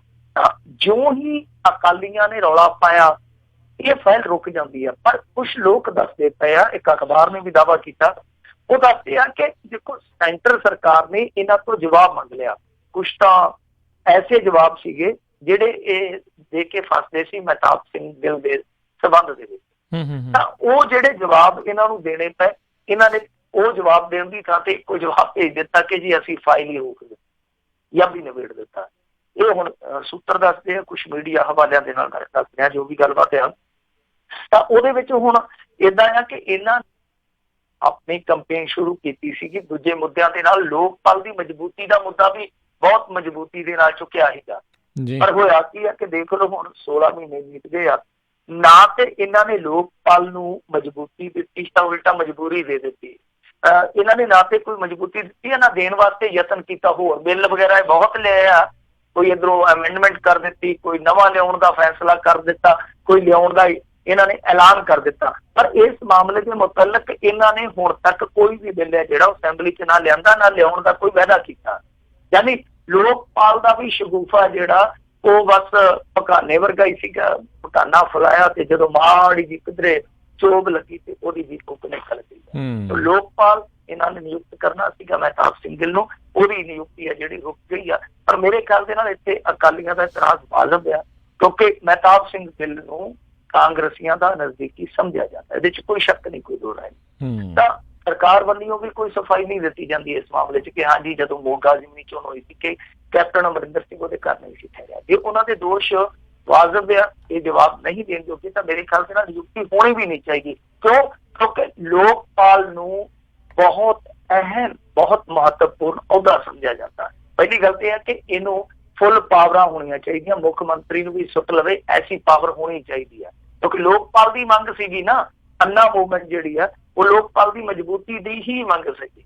ਤਾਂ ਇਹਦੇ ਵਿੱਚ ਇਹ ਜ਼ਰੂਰੀ ਆ ਕਿ ਮਜ਼ਬੂਤੀ ਹੋਵੇ ਲੋਕਪਾਲ ਦੀ। ਪਰ ਦੂਸਰੀ ਗੱਲ ਇਹ ਆ ਕਿ ਮਿੱਤਰਤਾ ਦਾ ਮਾਮਲਾ ਨਾ ਹੋਵੇ, ਇੱਥੇ ਮੈਰਿਟ ਦਾ ਮਾਮਲਾ ਹੋਵੇ। ਪਰ ਅਫਸੋਸ ਦੀ ਗੱਲ ਹੈ ਕਿ ਜਿੰਨੀਆਂ ਵੀ ਨਿਯੁਕਤੀਆਂ ਹੁੰਦੀਆਂ, ਚਾਹੇ ਸਰਕਾਰ ਅਕਾਲੀਆਂ ਦੀ ਹੋਵੇ ਚਾਹੇ ਸਰਕਾਰ ਕਾਂਗਰਸੀਆਂ ਦੀ ਹੋਵੇ, ਜਿੰਨੀਆਂ ਵੀ ਨਿਯੁਕਤੀਆਂ ਹੁੰਦੀਆਂ ਉਹਨਾਂ 'ਚ ਮੈਰਿਟ ਘੱਟ ਤੇ ਮਿੱਤਰਤਾ ਜ਼ਿਆਦਾ ਕੰਮ ਕਰਦੀ। ਜੀ ਜੀ ਜੀ। ਅਗਲੀ ਜਿਹੜੀ ਗੱਲ ਕਰਦੇ, ਕਹਿੰਦੇ PMC ਇਲੈਕਸ਼ਨ ਤੇ ਉੱਠਣ ਲੱਗੇ ਸਵਾਲ। ਦੇਖੋ PMC ਕਿਹਨੂੰ ਕਹਿੰਦੇ ਆ? ਪੰਜਾਬ ਮੈਡੀਕਲ ਕਾਉਂਸਲ ਨੂੰ ਕਹਿੰਦੇ ਆ PMC। ਇਹਦੇ ਇਲੈਕਸ਼ਨ ਹੋਣ ਜਾ ਰਹੇ ਆ, ਇਸੇ ਮਹੀਨੇ ਇਲੈਕਸ਼ਨ ਹੋਣੇ ਆ। ਤਾਂ ਇਹਦਾ ਵਾਵਾ ਖਲਾਰਾ ਪਿਆ ਖਲੋਤਾ। ਇਹਦੇ ਵਿੱਚ ਜਿਹੜੇ ਇਸ ਮੈਡੀਕਲ ਲਾਈਨ ਦੇ ਬਹੁਤ ਸੀਨੀਅਰ ਮੈਡੀਕਲ ਅਫਸਰ ਆ ਔਰ ਚੀਫ ਐਡਵਾਈਜ਼ਰ ਵੀ ਹੈ PMC ਐਸੋਸੀਏਸ਼ਨ ਦੇ, ਦਲੇਰ ਸਿੰਘ ਮਲਤਾਨੀ, ਉਹਨਾਂ ਨੇ ਰਿਟਰਨਿੰਗ ਅਫਸਰ ਡਾਕਟਰ ਗੁਰਦੀਪ ਕਲਿਆਣ ਜੀ ਨੂੰ ਲੈਟਰ ਲਿਖ ਕੇ ਇਹ ਇਲੈਕਸ਼ਨ ਕੈਂਸਲ ਕਰਨ ਦੀ ਮੰਗ ਕਰ ਦਿੱਤੀ ਹੈ। ਦੂਸਰਾ, ਬਠਿੰਡੇ ਦੇ ਬਹੁਤ ਸੀਨੀਅਰ ਡਾਕਟਰ ਨੇ ਵਿਤੁਲ ਗੁਪਤਾ ਜੀ, ਉਹਨਾਂ ਨੇ ਵੀ CM ਤੇ ਹਾਈ ਕੋਰਟ ਦੇ ਚੀਫ ਜਸਟਿਸ ਨੂੰ ਇੱਕ ਲੈਟਰ ਭੇਜ ਕੇ ਇਲੈਕਸ਼ਨ ਦੇ ਵਿੱਚ ਜਿਹੜੀ ਵੋਟ ਇਕੱਠੀ ਹੋ ਰਹੀ ਹੈ ਉਹਨੂੰ ਰੋਕਣ ਦਾ ਇਹਨਾਂ ਨੇ ਆਗ੍ਰਹਿ ਕੀਤਾ, ਇਹਨਾਂ ਨੇ ਅਰਜ਼ ਕੀਤੀ ਹੈ, ਮੰਗ ਕੀਤੀ ਹੈ। ਸੋ ਇਹ PMC ਪੰਜਾਬ ਮੈਡੀਕਲ ਕਾਉਂਸਲ ਡਾਕਟਰਾਂ ਦੇ ਆਧਾਰ ਤੇ ਚੱਲਦੀ ਹੈ। ਤੁਹਾਨੂੰ ਪਤਾ ਹੀ ਹੈ ਕਿ ਡਾਕਟਰਾਂ ਦਾ ਬੋਡੀ ਆ। ਇਹਦੇ ਵਿੱਚ ਮੇਰੇ ਖਿਆਲ ਦੇ ਨਾਲ ਜਿੰਨੀ ਕੁ ਮੈਨੂੰ ਕੋਈ ਜਾਣਕਾਰੀ ਆ 16,000 ਡਾਕਟਰ ਆ ਪੂਰੇ ਪੰਜਾਬ 'ਚ। ਇਹ ਉਹੀ ਵੋਟ ਪਾ ਸਕਦਾ ਜਿਹੜਾ MBBS ਹੁੰਦਾ। ਤਾਂ ਇਹਦੇ ਵਿੱਚ ਇੱਕ ਤੇ ਫੰਡਾ ਇਹ ਸਾਹਮਣੇ ਆਉਣ ਡਿਆ ਕਿ ਦੇਖੋ ਕੁਛ ਥਾਵਾਂ ਤੋਂ ਸ਼ਿਕਾਇਤਾਂ ਆਉਂਦੀਆਂ ਕਿ ਜਿਹੜੇ ਸਟੂਡੈਂਟ ਆ ਮੈਡੀਕਲ ਦੇ, ਉਹਨਾਂ ਦੇ ਮਾਪੇ ਆ ਜਿਹੜੇ ਡਾਕਟਰ, ਉਹਨਾਂ ਨੂੰ ਮਜਬੂਰ ਕੀਤਾ ਜਾ ਰਿਹਾ ਕਿ ਤੁਸੀਂ ਆਪਣੇ ਮਾਪਿਓ ਦੀਆਂ ਵੋਟਾਂ ਲੈ ਕੇ ਆਓ, ਕਿਉਂਕਿ ਵੋਟਾਂ ਦਾ ਜਿਹੜਾ ਮਾਜਰਾ ਉਹ ਹੈਗਾ ਬੈਲਟ ਪੇਪਰ ਤੇ, ਔਰ ਇੱਕ ਡਾਕਟਰ ਨੇ 8 ਵੋਟਾਂ ਪਾਉਣੀਆਂ ਨੇ 8 ਅਹੁਦੇਦਾਰਾਂ ਲਈ। ਤਾਂ ਉਹਦੇ ਵਿੱਚ ਵੀ ਕਈ ਖਾਮੀਆਂ ਨੇ ਕਿ ਬੈਲਟ ਦੇ ਸਾਹਮਣੇ ਇੱਕ ਦੇ ਨਿਸ਼ਾਨ ਲਾਉਣਾ, ਦੂਜੇ ਦੇ ਸਾਹਮਣੇ ਕੀ ਲਿਖਣਾ ਇਹ ਵੀ ਕਲੀਅਰ ਨਹੀਂ ਹੈ। ਕੁਛ ਜਿਹੜੇ ਐਸੇ MBBS ਡਾਕਟਰ ਜਿਨ੍ਹਾਂ ਨੇ ਆਪਣੇ ਕੋਈ ਲਾਇਸੈਂਸ ਵਗੈਰਾ ਜੋ ਇਹਨਾਂ ਦਾ ਹੁੰਦਾ ਉਹ ਰੀਨਿਊ ਨਹੀਂ ਕਰਾਇਆ, ਉਹਨਾਂ ਨੂੰ ਵੋਟ ਪਾਉਣ ਦਾ ਹੱਕ ਹੈ ਜਾਂ ਨਹੀਂ ਹੈ, ਉਹਦੇ ਬਾਰੇ ਵੀ ਦੱਸਦੇ ਕਿ ਇੱਕ ਰਫੜ ਆ ਜਿਹੜਾ ਇਹਨਾਂ ਨੇ ਸਰਕੂਲਰ ਜਾਰੀ ਕੀਤਾ ਇਸ ਬਾਬਤ। ਉਹਦੇ 'ਚ ਕੁਛ ਵੀ ਨਹੀਂ ਕਿਹਾ ਗਿਆ ਕਿ ਰਿਵਿਊ ਨਾ ਕਰਾਉਣ ਵਾਲੇ ਡਾਕਟਰਾਂ ਨੂੰ ਬੈਲਟ ਪੇਪਰ ਨਹੀਂ ਭੇਜੇ ਜਾ ਰਹੇ, ਯਾਨੀ ਉਹਦੇ 'ਚ ਇਹਨਾਂ ਨੇ ਸਪਸ਼ਟ ਨਹੀਂ ਕੀਤਾ ਜੋ ਵੀ ਇਹਨਾਂ ਨੇ ਸਰਕੂਲਰ ਵਗੈਰਾ ਜਾਰੀ ਕੀਤਾ, ਪਰ ਉਹਦਾ ਕਹਿੰਦੇ ਆ ਕਿ ਉਹਨਾਂ ਨੂੰ ਵੋਟ ਪਾਉਣ ਦਾ ਹੱਕ ਨਹੀਂ ਹੋਏਗਾ। ਇਹ ਵੀ ਇੱਕ ਰੱਫੜ ਹੈ। ਕਈ ਕਿਸਮ ਦੇ ਰੱਫੜ ਨਿਕਲ ਕੇ ਆਉਂਦੇ ਪਏ, ਪਰ ਸਭ ਤੋਂ ਵੱਡੀ ਗੱਲ ਇਹ ਆ ਕਿ ਇਸ ਤਰ੍ਹਾਂ ਵੋਟਾਂ ਇਕੱਠੀਆਂ ਕੀਤੀਆਂ ਜਾ ਰਹੀਆਂ। ਜਿੱਦਾਂ ਮੈਂ ਤੁਹਾਨੂੰ ਇੱਕ ਉਦਾਹਰਨ ਦਿੱਤੀ ਆ ਕਿ ਜਿਹੜੇ ਜਿਨ੍ਹਾਂ ਦੇ ਮਾਂ-ਬਾਪ ਵੀ ਡਾਕਟਰ ਹੈ ਉਹਨਾਂ ਨੂੰ ਮਜਬੂਰ ਕੀਤਾ ਜਾ ਰਿਹਾ ਕਿ ਤੁਸੀਂ ਆਪਣੇ ਮਾਂ-ਬਾਪ ਦੀ ਵੋਟ ਲੈ ਕੇ ਆਓ। ਤਾਂ ਸਵਾਲ ਪੈਦਾ ਹੁੰਦਾ ਹੈ ਕਿ ਜਦੋਂ ਇਸ ਤਰੀਕੇ ਦੇ ਨਾਲ ਉਹ ਲੋਕ ਵੋਟ ਹਾਸਲ ਕਰ ਰਹੇ ਆ ਜਿਨ੍ਹਾਂ ਨੇ ਅੱਗੇ ਚੱਲ ਕੇ ਐਥੀਕਲ ਜਿਹਨੂੰ ਆਪਾਂ ਐਥੀਕਲ ਕਮੇਟੀ ਕਹਿ ਦਿੰਦੇ ਆ, ਜਿਹਨੂੰ ਆਪਾਂ ਸਿਧਾਂਤਕ ਕਮੇਟੀ ਕਹਿ ਦਿੰਦੇ ਆ, ਤਾਂ ਉਹਨਾਂ ਨੇ ਜਿਨ੍ਹਾਂ ਨੇ ਜਾ ਕੇ ਉਸ ਸਿਧਾਂਤਕ ਕਮੇਟੀ 'ਚ ਬਹਿਣਾ, ਉਹ ਇਸ ਸਿਧਾਂਤ ਦੇ ਨਾਲ ਉਹ ਅਹੁਦਾ ਲੈ ਰਹੇ ਆ। ਤੇ ਫਿਰ ਤੁਸੀਂ ਦੱਸੋ ਕਿ ਸਿਧਾਂਤਕ ਕਮੇਟੀ ਦਾ ਸਿਧਾਂਤ ਕੀ ਰਹਿ ਜਾਂਦਾ? ਜੀ ਜੀ ਬਿਲਕੁਲ।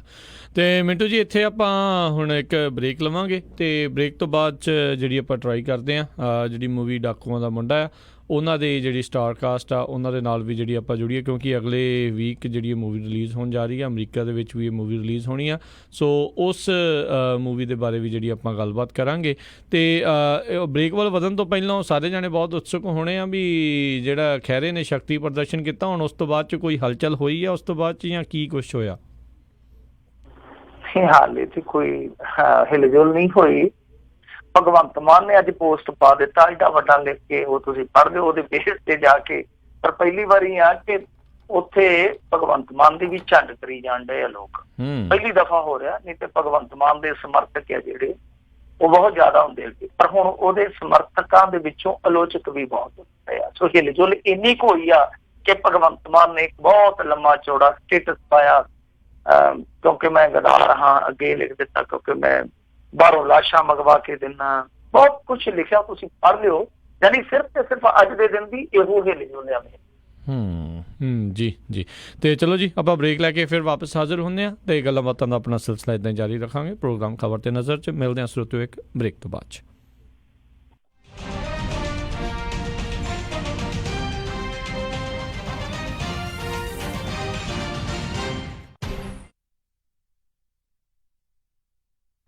BJ's Gears ਪਿਛਲੇ 25 ਸਾਲਾਂ ਤੋਂ ਸੇਮ ਜਗ੍ਹਾ ਦੇ ਉੱਤੇ 501 ਗਲਾਈਡ ਐਵੀਨਿਊ ਵੈਸਟ ਸੈਕਰਾਮੈਂਟੋ ਵਿਖੇ ਟਰੱਕ ਟ੍ਰੇਲਰ ਦੀ ਰਿਪੇਅਰ ਕਰ ਰਹੇ ਹਨ। ਇਹਨਾਂ ਦੇ ਕੋਲੋਂ 2012 ਦੇ ਵੋਲਵੋ ਟਰੱਕ ਸੇਲ ਤੇ ਲੱਗੇ ਹਨ। ਇਹ ਇੱਕ ਕੰਪਲੀਟ ਗੇਅਰ ਸ਼ਾਪ ਹੈ। ਹਰ ਤਰ੍ਹਾਂ ਦੀ ਟਰਾਂਸਮਿਸ਼ਨ 5 ਸਪੀਡ ਤੋਂ 18 ਸਪੀਡ ਰੀਬਿਲਡ ਲੈ ਸਕਦੇ ਹੋ। ਰੌਕਵੈਲ ਈਟਨ ਸਪਾਈਸਰ ਦੇ ਰੀਅਰ ਐਂਡ ਰੀਬਿਲਡ ਵੀ ਮਿਲਦੇ ਹਨ। ਹਰ ਤਰ੍ਹਾਂ ਦਾ ਯੂਜ਼ਡ ਟਰੱਕ ਪਾਰਟ ਇਹਨਾਂ ਦੇ ਕੋਲ ਮੌਜੂਦ ਹੈ। Engine, radiator, hood, differential, slider, drive line, axle shaft, fuel tank, ਇਹ ਹਰ ਇੱਕ ਚੀਜ਼ ਇਹਨਾਂ ਦੇ ਕੋਲੋਂ ਤੁਸੀਂ ਲੈ ਸਕਦੇ ਹੋ ਤੇ ਹਮੇਸ਼ਾ ਸਟਾਕ ਦੇ ਵਿੱਚ ਹੁੰਦੀ ਹੈ। ਤੁਸੀਂ ਵੀ ਟਰੱਕ ਜਾਂ ਟ੍ਰੇਲਰ ਦਾ ਕੋਈ ਪਾਰਟ ਲੈਣਾ ਹੈ ਤਾਂ ਹਮੇਸ਼ਾ ਯਾਦ ਰੱਖੋ ਵੈਸਟ ਸੈਕਰਾਮੈਂਟੋ ਵਾਲੇ BJ's Gears, ਨੰਬਰ 916 372 3518 916 372 3518। ਸੈਕਰਾਮੈਂਟੋ ਅਤੇ ਉਸਦੇ ਨਜ਼ਦੀਕੀ ਇਲਾਕਿਆਂ ਦੇ ਵਿੱਚ 24 ਆਵਰ ਟੋਇੰਗ ਅਵੇਲੇਬਲ। ਮਈ ਅਤੇ ਜੂਨ ਮਹੀਨੇ ਦੇ ਲਈ special PTO installation out of door ਸਿਰਫ $4200 ਵਿੱਚ। ਗੁਰੀ ਅੱਜ ਮੇਰਾ ਘਰੇ ਖਾਣਾ ਖਾਣ ਨੂੰ ਬਿਲਕੁਲ ਦਿਲ ਨਹੀਂ ਕਰ ਰਿਹਾ। ਚੱਲ ਫਿਰ ਕਿਤੋਂ ਬਾਹਰੋਂ ਖਾਣਾ ਖਾ ਆਉਨੇ ਆ। ਮੇਰਾ ਅੱਜ ਚਾਟ ਖਾਣ ਨੂੰ ਦਿਲ ਕਰਦਾ ਹੈ, ਨਾਲੇ ਛੋਲੇ ਭਟੂਰੇ। ਦੱਸ ਫਿਰ ਕਿੱਥੇ ਖਾਣਾ ਖਾਣ ਜਾਣਾ? ਆਪਾਂ ਚੱਲਦੇ ਆ ਬੰਬੇ ਕੁਜ਼ੀਨ ਅਤੇ ਇੰਡੀਅਨ ਸਵੀਟਸ। ਬੰਬੇ ਕੁਜ਼ੀਨ ਅਤੇ ਇੰਡੀਅਨ ਸਵੀਟਸ, ਜਿੱਥੇ ਕਿ ਤੁਸੀਂ ਵੈਜ ਨਾਨ ਵੈਜ ਖਾਣਾ ਵੀ ਖਾ ਸਕਦੇ ਹੋ, ਛੋਲੇ ਭਟੂਰੇ ਵੀ ਖਾ ਸਕਦੇ ਹੋ ਤੇ ਖਾ ਸਕਦੇ ਹੋ ਹਰ ਇੱਕ ਤਰ੍ਹਾਂ ਦੀ ਚਾਟ, ਅਤੇ ਵਿਆਹ ਸ਼ਾਦੀ ਵਾਸਤੇ ਭਾਜੀ ਵੀ ਬਣਾਉਂਦੇ ਹਨ। 50 ਬੰਦਿਆਂ ਦੇ ਬੈਠ ਕੇ ਖਾਣ ਦੀ ਜਗ੍ਹਾ ਵੀ ਹੈ ਅਤੇ ਫੂਡ ਨੂੰ ਟੂ ਗੋ ਵੀ ਕਰ ਸਕਦੇ ਹੋ। ਤੇ ਆਉਂਦੇ ਆਪਾਂ ਮੰਮੀ ਹੁਣਾਂ ਵਾਸਤੇ ਮਠਿਆਈਆਂ ਵੀ ਲੈ ਆਵਾਂਗੇ। ਬੰਬੇ ਕੁਜ਼ੀਨ ਅਤੇ ਇੰਡੀਅਨ ਸਵੀਟ 7452 ਫੁੱਟਹਿਲ ਬੁਲੇਵਾਰਡ ਰੋਜ਼ਵਿਲ, ਅਤੇ ਇਹਨਾਂ ਦੀ ਨਵੀਂ ਬ੍ਰਾਂਚ 1013 ਰੈਲੀਸ ਸਟਰੀਟ ਫਾਲਸਮ ਦੀ ਗ੍ਰੈਂਡ ਓਪਨਿੰਗ ਵੀ ਹੋ ਚੁੱਕੀ ਹੈ। ਵਧੇਰੇ ਜਾਣਕਾਰੀ ਲਈ ਗੱਲ ਕਰ ਸਕਦੇ ਹੋ 2482284580 248 228 4580, ਅਤੇ ਇਹਨਾਂ ਨੂੰ ਕਿਚਨ ਵਿੱਚ ਹੈਲਪਰ ਦੀ ਵੀ ਜ਼ਰੂਰਤ ਹੈ। ਚੱਲ ਫਿਰ ਚੱਲੀਏ Bombay cuisine and Indian sweets ਤੇ। हाँ जी, मैं हाँ राज गो सैटेलाइट सिटी तो ਤੁਹਾਡਾ ਆਪਣਾ ਡਿਸ਼ ਲੋਕਲ ਰਿਟੇਲਰ। ਡਿਸ਼ ਪੂਰੇ USA ਦੇ ਵਿੱਚ ਇੰਟਰਨੈਸ਼ਨਲ ਪ੍ਰੋਗਰਾਮਸ ਦਾ ਟੌਪ ਦਾ ਪ੍ਰੋਵਾਈਡਰ ਹੈ, ਜਿਸ ਦੇ ਵਿੱਚ ਗੁਰਬਾਣੀ, ਤਾਜ਼ਾ ਤਰੀਨ ਖਬਰਾਂ ਦੇ ਨਾਲ ਤੁਸੀਂ ਦੇਖ ਸਕਦੇ ਹੋ ਆਪਣੇ ਮਨਪਸੰਦੀਦਾ ਕ੍ਰਿਕਟ ਦੇ ਮੈਚ ਅਤੇ ਕਬੱਡੀ ਵੀ। ਪੰਜਾਬ ਦੀ ਧਰਤੀ ਦੇ ਨਾਲ ਤੁਹਾਨੂੰ ਪੂਰੀ ਤਰ੍ਹਾਂ ਜੋੜ ਕੇ ਰੱਖਦਾ ਹੈ, ਜੋ ਕਿ ਤੁਹਾਨੂੰ ਉਪਲਬਧ ਕਰਵਾਉਂਦਾ ਹੈ ਜਸ ਪੰਜਾਬੀ, PTC ਤੇ ਵਿਲੋ ਕ੍ਰਿਕਟ। ਜੋ ਵੀ ਤੁਸੀਂ ਦੇਖਣਾ ਪਸੰਦ ਕਰਦੇ ਹੋ ਉਹੀ ਤੁਹਾਨੂੰ ਉਪਲਬਧ ਕਰਵਾਉਂਦਾ ਹੈ। ਪੰਜਾਬੀ ਪੈਕੇजेस ਚੋਂ ਪੰਜਾਬੀ ਮੈਗਾ ਪੈਕ ਤੇ ਸਪੈਸ਼ਲ ਆਫਰ। ਗੋ ਸੈਟੇਲਾਈਟ ਸਿਟੀ ਤੁਹਾਨੂੰ ਫ੍ਰੀ ਸਟੈਂਡਰਡ ਇੰਸਟਾਲੇਸ਼ਨ ਦੇ ਨਾਲ ਇੰਟਰਨੈਸ਼ਨਲ ਪੈਕੇਜ ਦੀ ਐਕਟੀਵੇਸ਼ਨ ਅਤੇ $100 ਦਾ ਗਿਫਟ ਕਾਰਡ ਵੀ ਦੇਣਗੇ। Jas Punjabi for you, PTC for you ਤੇ ਹੋਰ ਵੀ ਬਹੁਤ ਕੁਝ। ਇਸ ਦੇ ਬਾਰੇ ਹੋਰ ਜਾਣਕਾਰੀ ਲਈ ਕਾਲ ਗੋ ਸੈਟੇਲਾਈਟ ਸਿਟੀ 530 770 1192 530 770 1192 ਜਾਂ ਵਿਜ਼ਿਟ ਕਰੋ gosatcity.com। Restrictions apply. Call for details. Sacramento ਵਿੱਚ ਹਾਈਵੇ 80 I-5 ਤੇ 99 ਤੇ ਬਿਲਕੁਲ ਲਾਗੇ ਪੰਜਾਬੀ ਟਰੱਕਰਸ ਦਾ ਆਪਣਾ truck stop Harbor truck stop Sacramento. ਇੱਥੋਂ ਤੁਸੀਂ 24 ਘੰਟੇ ਸਿਨਕਲੇਅਰ ਦੀ ਗੈਸ ਅਤੇ ਡੀਜ਼ਲ ਸਸਤੇ ਰੇਟਾਂ ਤੇ ਪਵਾ ਸਕਦੇ ਹੋ। ਇਹਨਾਂ ਕੋਲ ਡੀਜ਼ਲ ਟਰੱਕਸ ਲਈ DEF ਵੀ ਉਪਲਬਧ ਹੈ। ਇਹ ਫਲੀਟ ਕਾਰਡ ਵੀ ਅਸੈਪਟ ਕਰਦੇ ਹਨ। ਇਹਨਾਂ ਦੀ ਲੋਕੇਸ਼ਨ I-80 ਤੇ ਐਗਜ਼ਿਟ 1B ਤੇ address 2816 West capital avenue West Sacramento. 916 372 2893 916 3722893। ਐਲਗਰੋਵ ਇਲਾਕੇ ਦੇ ਵਿੱਚ first Choice Pizza and Curry Indian restaurant. ਇੱਥੋਂ ਤੁਸੀਂ ਲੈ ਸਕਦੇ ਹੋ ਹਰ ਤਰ੍ਹਾਂ ਦੇ ਵੈਜ ਨਾਨ ਵੈਜ ਪੀਜ਼ੇ। ਇਹਨਾਂ ਕੋਲੋਂ ਮੈਰੀਨੇਟਡ ਚਿਕਨ ਵੀ ਮਿਲਦਾ ਹੈ। ਇਸ ਵੇਲੇ ਇਹਨਾਂ ਦਾ ਵਿਸ਼ੇਸ਼ ਆਫਰ, ਇੱਕ ਐਕਸਟਰਾ ਲਾਰਜ ਪੀਜ਼ਾ ਲੈਣ ਤੇ ਦੂਸਰੇ ਐਕਸਟਰਾ ਲਾਰਜ ਪੀਜ਼ੇ ਤੇ 50% ਆਫ। ਪੀਜ਼ਾ ਆਰਡਰ ਕਰਨ ਲਈ call 916 478 4444 916 478 4444। Address 9308 Elk Grove boulevard Elk Grove. First Choice Pizza and Curry Indian restaurant.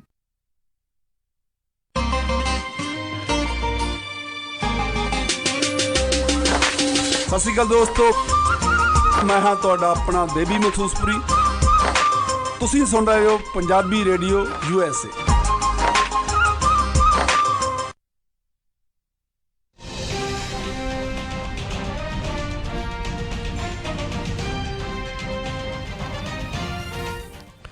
Punjabi radio USA ਸੁਣ ਰਹੇ ਸਾਰੇ ਹੀ ਮਾਣਯੋਗ ਅਤੇ ਸਤਿਕਾਰਤ ਸਰੋਤਿਆਂ ਨੂੰ ਇੱਕ ਵਾਰੀ ਫੇਰ ਨਿੱਘੀ ਜੀ ਆਇਆਂ ਨੂੰ। ਸਭ ਦਾ ਸਵਾਗਤ ਹੈ ਸਰੋਤਿਓ ਪ੍ਰੋਗਰਾਮ ਦੇ ਵਿੱਚ। ਪ੍ਰੋਗਰਾਮ ਚੱਲ ਰਿਹਾ ਜੀ ਖਬਰ ਤੇ ਨਜ਼ਰ, ਤੇ ਮੇਰੇ ਨਾਲ ਜੁੜੇ ਹੋਏ ਨੇ ਮਿੰਟੂ ਗੁਰਸਰੀਆ ਜੀ। ਮਿੰਟੂ ਜੀ, ਜੀ ਆਇਆਂ ਨੂੰ, ਸਵਾਗਤ ਹੈ ਜੀ ਇੱਕ ਵਾਰੀ ਫੇਰ। ਸਤਿ ਸ਼੍ਰੀ ਅਕਾਲ ਜੀ। ਸ਼ੁਕਰੀਆ ਜੀ। ਤੇ ਮਿੰਟੂ ਜੀ, ਹੁਣ ਆਪਣੇ ਨਾਲ ਜਿਹੜੇ ਇਸ ਟਾਈਮ ਜੁੜ ਚੁੱਕੇ ਨੇ ਦੇਵ ਖਰੋੜ ਜੀ। ਸਭ ਤੋਂ ਪਹਿਲਾਂ ਉਹਨਾਂ ਦਾ ਆਪਾਂ ਸਵਾਗਤ ਕਰਦੇ ਹਾਂ। ਦੇਵ ਖਰੋੜ ਜੀ, ਨਿੱਘੀ ਜੀ ਆਇਆਂ ਨੂੰ, ਪਿਆਰ ਭਰੀ ਸਤਿ ਸ਼੍ਰੀ ਅਕਾਲ ਜੀ ਪੰਜਾਬੀ ਰੇਡੀਓ USA ਦੇ ਉੱਤੇ। ਹਾਂਜੀ ਸਰ, ਸਤਿ ਸ਼੍ਰੀ ਅਕਾਲ ਜੀ, ਤੇ ਸਾਰੇ ਲਿਸਨਰਸ ਨੂੰ ਸਤਿ ਸ਼੍ਰੀ ਅਕਾਲ, ਤੇ ਮਿੰਟੂ ਬਾਈ ਜੀ ਸਤਿ ਸ਼੍ਰੀ ਅਕਾਲ ਜੀ ਤੁਹਾਨੂੰ ਵੀ। ਜੀ ਜੀ, ਸਤਿ ਸ਼੍ਰੀ ਅਕਾਲ ਜੀ ਦੇਵ ਬਾਈ, ਸਤਿ ਸ਼੍ਰੀ ਅਕਾਲ ਜੀ। ਸੋ ਮਿੰਟੂ ਜੀ, ਜਿਹੜੀ ਤੇ ਦੇਵ ਜੀ ਅੱਜ ਆਪਾਂ ਗੱਲਬਾਤ ਕਰਾਂਗੇ, ਜਿਹੜੀ ਮਿੰਟੂ ਜੀ ਤੁਹਾਡੀ ਜੀਵਨ ਦੇ ਉੱਤੇ ਆਧਾਰਿਤ ਜਿਹੜੀ ਮੂਵੀ ਹੈ ਡਾਕੂਆਂ ਦਾ ਮੁੰਡਾ, ਜਿਹੜੀ ਤੁਸੀਂ ਕਿਤਾਬ ਜਿਹੜੀ ਸਵੈ ਜੀਵਨੀ ਜਿਹੜੀ ਲਿਖੀ ਆ ਉਸ ਦੇ ਉੱਤੇ, ਤੇ ਜਿਹੜੇ ਦੇਵ ਖਰੋੜ ਜਿਹੜੇ ਕਬੱਡੀ ਵਰਗੀ ਮੂਵੀ, ਰੁਪਿੰਦਰ ਗਾਂਧੀ, ਦੁੱਲਾ ਭੱਟੀ, ਹੋਰ ਬਹੁਤ ਸਾਰੀਆਂ ਜਿਹੜੀਆਂ ਮੂਵੀਜ਼ ਦੇ ਵਿੱਚ ਬੜਾ ਸੋਹਣੇ ਜਿਹੜੇ ਅਦਾਕਾਰੀ ਕਰਕੇ ਆਏ ਨੇ, ਤੇ ਹੁਣ ਇਸ ਮੂਵੀ ਦੇ ਵਿੱਚ ਤੁਹਾਡੀ ਜਿਹੜੀ ਉਹ ਭੂਮਿਕਾ ਜਿਹੜੀ ਉਹ ਨਿਭਾ ਰਹੇ ਨੇ ਬਤੌਰ ਮਿੰਟੂ ਗੁਰਸਰੀਆ, ਉਹ ਇਸ ਮੂਵੀ ਦੇ ਵਿੱਚ ਆ ਰਹੇ ਨੇ। ਤੇ ਸਭ ਤੋਂ ਪਹਿਲਾਂ ਤਾਂ ਦੇਵ ਖਰੋੜ ਜੀ, ਤੁਹਾਨੂੰ ਜਿਹੜੀ ਆਪਾਂ ਸ਼ਾਬਾਸ਼ੀ ਵੀ ਦਿੰਦੇ ਹਾਂ, ਕਿਉਂਕਿ ਅੱਜ ਦੇ ਸਮੇਂ ਦੇ ਵਿੱਚ ਜਿਹੜੀ ਅਜਿਹੀ ਮੂਵੀ ਦੀ ਬੜੀ, ਮੈਂ ਕਹੂੰਗਾ ਵੀ ਜ਼ਰੂਰਤ ਸੀਗੀ। ਜਿਸ ਤਰੀਕੇ ਦੇ ਨਾਲ ਪੰਜਾਬ ਭਰ ਦੇ ਵਿੱਚ ਨਸ਼ਿਆਂ ਦਾ ਜਿਹੜਾ ਕਹਿਰ ਵਰਪ ਰਿਹਾ ਆ, ਅਤੇ ਉਸ ਦੇ ਵਿੱਚ ਜਿਹੜੇ ਮਿੰਟੂ ਗੁਰਸਰੀਆ ਹੋਣਾ ਦੀ ਜਿਹੜੀ ਇਹ ਸਵੈ ਜੀਵਨੀ ਆ ਉਹ ਇੱਕ ਸਾਰਿਆਂ ਦੇ ਲਈ ਸੇਧ ਦਾ ਕੰਮ ਕਰੇਗੀ। ਅਤੇ ਸ਼ਾਇਦ ਆਪਾਂ ਇਹੀ ਸੋਚਦੇ ਹਾਂ ਵੀ ਇਸ ਮੂਵੀ ਨੂੰ ਦੇਖ ਕੇ ਜੇ ਕੋਈ ਮੁੜ ਕੇ ਮੁੱਖ ਧਾਰਾ ਵੱਲ ਨੂੰ ਮੁੜ ਕੇ ਜਿਹੜੇ ਆ ਜੀ ਸਿੱਧੇ ਵਾਲੇ ਪਾਸੇ ਨੂੰ ਆ ਜਾਵੇ ਤਾਂ ਉਹਦੇ ਨਾਲ ਦੀ ਜਿਹੜੀ ਰੀਸਨੀ ਹੈ। ਸਭ ਤੋਂ ਪਹਿਲਾਂ ਤੁਹਾਨੂੰ ਉਸ ਚੀਜ਼ ਦੇ ਲਈ ਸ਼ਾਬਾਸ਼ੀ ਹੈ ਅਤੇ ਬਹੁਤ ਧੰਨਵਾਦ ਵੀ ਹੈ ਵੀ ਤੁਸੀਂ ਇੱਦਾਂ ਦੇ ਵਿਸ਼ੇ ਨੂੰ ਚੁਣ ਕੇ ਲੈ ਕੇ ਆਏ ਹੋ। ਅਤੇ ਮੂਵੀ ਦੇ ਬਾਰੇ ਜਿਹੜਾ ਜ਼ਰੂਰ ਸਾਡੇ ਨਾਲ ਜਿਹੜੀਆਂ ਕੁਛ ਨਾ ਕੁਛ ਚੀਜ਼ਾਂ ਜਿਹੜੀਆਂ ਉਹ ਸਾਂਝੀਆਂ ਕਰੋ, ਸ਼ੇਅਰ ਕਰੋ ਵੀ ਇਹ ਜਦੋਂ ਗੱਲਬਾਤ ਆ ਤੁਹਾਡੀ ਇਹ ਮੂਵੀ ਬਣਾਉਣ ਦੇ ਲਈ, ਡਾਕੂਆਂ ਦਾ ਮੁੰਡਾ ਬਣਾਉਣ ਦੇ ਲਈ ਕਦੋਂ ਮਿੰਟੂ ਜੀ ਦੇ ਨਾਲ ਸ਼ੁਰੂ ਹੋਈ ਜਾਂ ਕਦੋਂ ਤੁਹਾਡੇ ਮਨ ਦੇ ਵਿੱਚ ਇਹ ਖਿਆਲ ਆਇਆ ਸੀ? ਸਭ ਤੋਂ ਪਹਿਲਾਂ ਤਾਂ ਧੰਨਵਾਦ ਜੀ ਤੁਹਾਡਾ, ਤੇ ਧੰਨਵਾਦ ਮਿੰਟੂ ਬਾਈ ਜੀ ਦਾ ਜਿਨ੍ਹਾਂ ਨੇ ਬਹੁਤ ਵਧੀਆ ਕਿਤਾਬ ਲਿਖੀ ਤੇ ਇਹਨਾਂ ਦੀ ਕਿਤਾਬ ਨੂੰ ਪੜ੍ਹ ਕੇ ਬਹੁਤ ਸਾਰੇ ਮੁੰਡੇ ਵਾਪਸ ਆਏ ਨੇ ਮੇਨ ਸਟ੍ਰੀਮ ਦੇ ਵਿੱਚ। ਕਿਤੇ ਨਾ ਕਿਤੇ ਉਹਨਾਂ ਦੇ ਦਿਮਾਗ ਦੇ ਉੱਤੇ ਇਸ ਚੀਜ਼ ਦਾ ਅਸਰ ਹੋਇਆ ਕਿਤਾਬ ਪੜ੍ਹ ਕੇ ਕਿ ਜੇ ਮਿੰਟੂ ਬਾਈ ਜੀ ਵਾਪਸ ਆ ਸਕਦੇ ਨੇ ਤਾਂ ਅਸੀਂ ਕਿਉਂ ਨਹੀਂ, ਜਿਹੜਾ ਬੰਦਾ ਬਿਲਕੁਲ ਹੀ ਕਰਕ ਗਿਆ ਸੀ ਜੇ ਉਹ ਵਾਪਸ ਆ ਸਕਦਾ ਤਾਂ ਅਸੀਂ ਕਿਉਂ ਨਹੀਂ। ਸੋ ਧੰਨਵਾਦ ਇਹਨਾਂ ਦਾ ਬਣਦਾ ਜੀ ਜਿਨ੍ਹਾਂ ਨੇ ਆਪਣੀ ਜ਼ਿੰਦਗੀ 'ਚੋਂ ਕੁਛ ਵੀ ਨਹੀਂ ਲੁਕੋਇਆ ਔਰ ਸਭ ਕੁਛ ਪੰਨਿਆਂ ਦੇ ਉੱਤੇ ਉੱਕਰ ਦਿੱਤਾ। ਬਿਲਕੁਲ ਤੇ ਕੁਛ ਵੀ ਨਹੀਂ ਲੁਕੋ ਕੇ ਰੱਖਿਆ। ਔਰ ਮੇਰਾ ਤਾਂ ਇਹ ਸੀਗਾ ਕਿ ਮੈਂ ਜਿਵੇਂ ਤੁਹਾਨੂੰ ਪਹਿਲਾਂ ਵੀ ਦੱਸਿਆ ਕਿ ਮੈਂ ਰੁਪਿੰਦਰ ਗਾਂਧੀ 1 ਤੇ 2 ਫਿਲਮਾਂ ਜਿਹੜੀਆਂ ਸ਼ੁਰੂ ਕੀਤੀਆਂ ਤੇ ਬਹੁਤ ਸਫਲ ਹੋਈਆਂ ਪੰਜਾਬ ਦੇ ਵਿੱਚ। ਸਾਰੇ ਪੰਜਾਬੀਆਂ ਨੇ ਬਹੁਤ ਪਿਆਰ ਦਿੱਤਾ, ਮੇਰੇ ਕਿਰਦਾਰ ਨੂੰ ਪਿਆਰ ਦਿੱਤਾ ਔਰ ਕਿਤੇ ਨਾ ਕਿਤੇ ਮਨ ਦੇ ਵਿੱਚ ਰਹਿੰਦਾ ਕਿ ਚੰਗੀਆਂ ਫਿਲਮਾਂ ਕਰੀਏ ਜੀ ਜਿਹੜੀਆਂ ਸਮਾਜ ਨੂੰ ਮੈਸੇਜ ਦੇਣ।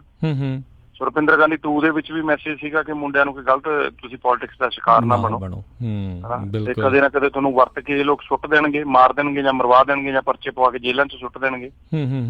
ਸੋ ਇਸੇ ਤਰੀਕੇ ਨਾਲ ਕਿਤੇ ਨਾ ਕਿਤੇ ਚੱਲ ਰਹੀ ਸੀ ਗੱਲ ਕਿ ਕੋਈ ਏਦਾਂ ਦਾ ਫੇਰ ਸਬਜੈਕਟ ਚੁੱਕਿਆ ਜਾਵੇ ਜਿਹਦੇ ਵਿੱਚ ਮੈਨੂੰ ਆਡੀਅנס ਐਕਸ਼ਨ ਦੇ ਵਿੱਚ ਦੇਖਣਾ ਚਾਹੁੰਦੀ, ਐਕਸ਼ਨ ਵੀ ਹੋਵੇ ਤੇ ਕੋਈ ਮੈਸੇਜ ਵੀ ਹੋਵੇ ਸਮਾਜ ਲਈ।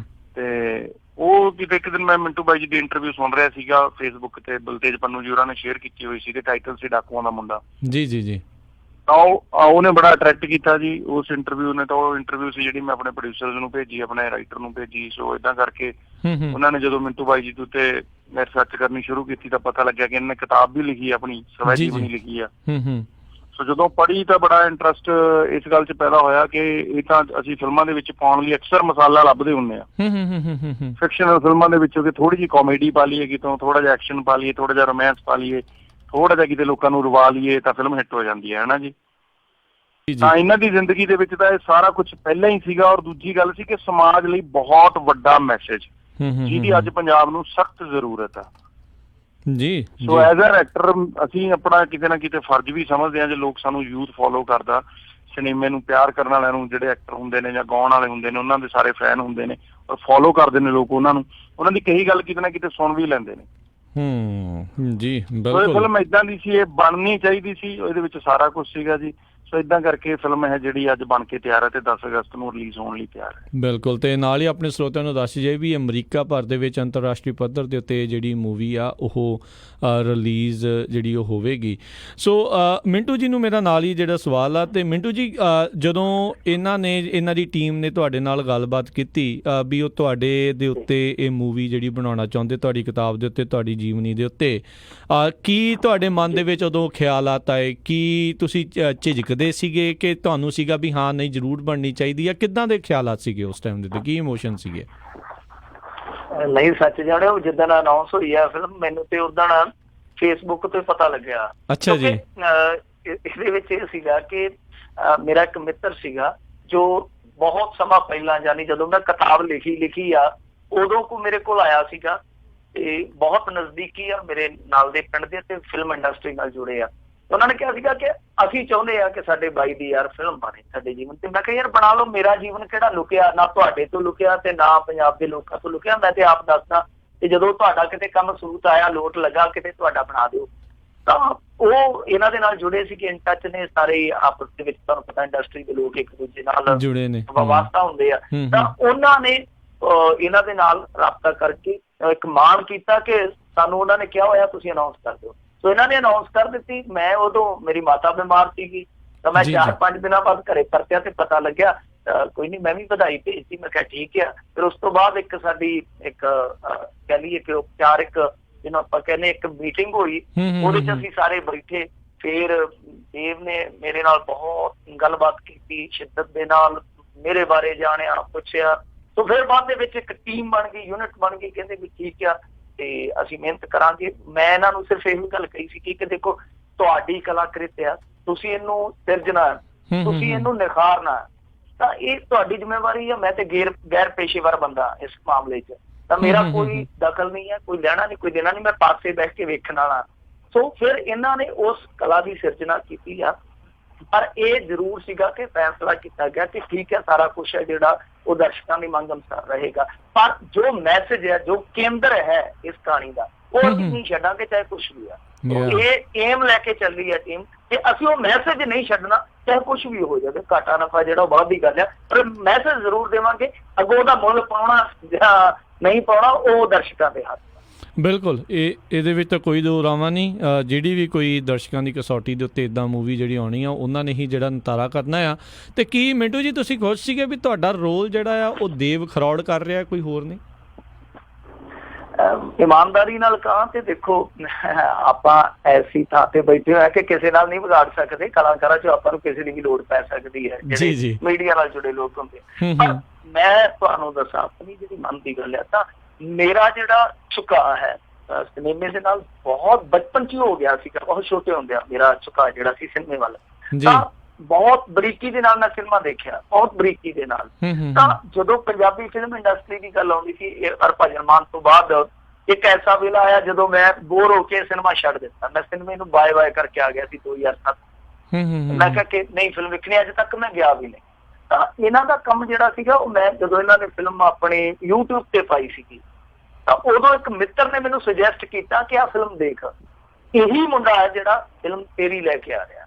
ਤਾਂ ਉਦੋਂ ਫਿਰ ਫਿਲਮ ਵੇਖੀ ਮੈਂ, ਤਾਂ ਸੱਚ ਜਦੋਂ ਮੈਨੂੰ ਲੱਗਿਆ ਕਿ ਵਾਕਿਆ ਹੀ ਇਸ ਕਿਰਦਾਰ ਦੇ ਨਾਲ ਜੇ ਕੋਈ ਨਿਆਂ ਕਰ ਸਕਦਾ ਸੀਗਾ। ਇਸ ਸਮੇਂ ਮੌਜੂਦਾ ਦੌਰ ਦੇ ਵਿੱਚ ਬਹੁਤ ਵੱਡੇ ਵੱਡੇ ਐਕਟਰ ਨੇ, ਟੈਲੈਂਟਡ ਐਕਟਰ ਨੇ ਪੰਜਾਬੀ ਫਿਲਮ ਇੰਡਸਟਰੀ ਕੋਲ, ਪਰ ਜੋ ਮੇਰਾ ਕਿਰਦਾਰ ਸੀ ਜਿਹਦੇ ਵਿੱਚ ਕਈ ਕਿਸਮ ਦੀਆਂ ਆਪਾਂ ਤਬਦੀਲੀਆਂ ਦੇਖਦੇ ਹਾਂ, ਸਰੀਰਕ ਤੌਰ ਤੇ ਵੀ, ਸਮਾਜਿਕ ਤੌਰ ਤੇ ਵੀ, ਮਾਨਸਿਕ ਤੌਰ ਤੇ ਵੀ, ਤਾਂ ਉਹ ਸਾਰਾ ਕੁਛ ਇਹ ਸੀਗਾ ਕਿ ਥੀਏਟਰ ਆਰਟਿਸਟ ਕਿਸੇ ਬਿਹਤਰ ਤਰੀਕੇ ਦੇ ਨਾਲ ਨਿਭਾਉਣ 'ਚ ਕਾਮਯਾਬ ਰਹਿ ਸਕਦਾ।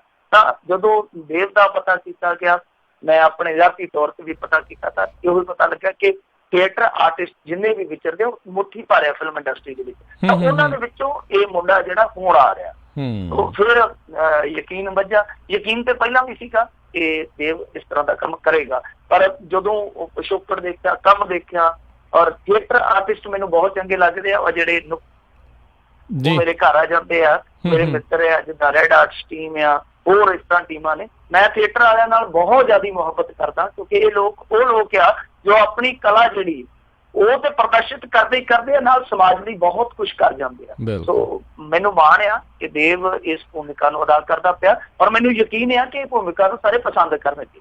ਜੀ ਜੀ ਦੇਵ ਖਰੋੜ ਜੀ, ਅਗਲੀ ਜਿਹੜੀ ਤੁਹਾਡੇ ਤੋਂ ਮੈਂ ਗੱਲ ਪੁੱਛਾਂ ਵੀ ਜਦੋਂ ਮਿੰਟੂ ਜੀ ਬਾਈ ਜੀ ਦਾ ਤੁਹਾਨੂੰ ਰੋਲ ਕਰਨ ਨੂੰ ਮਿਲਿਆ, ਜਦੋਂ ਤੁਸੀਂ ਇਹ ਸਟੋਰੀ ਪੜ੍ਹੀ, ਸਾਰਾ ਕੁਝ ਪੜ੍ਹਿਆ, ਤੁਹਾਡੇ ਸਾਹਮਣੇ ਕਿੰਨਾ ਕੁ ਤੁਹਾਡੇ ਲਈ ਚੈਲੰਜਿੰਗ ਸੀ, ਕਿੰਨਾ ਕੁ ਚੁਣੌਤੀ ਭਰਪੂਰ ਸੀ ਇਸ ਕਿਰਦਾਰ ਦੇ ਵਿੱਚ ਢਲਣਾ?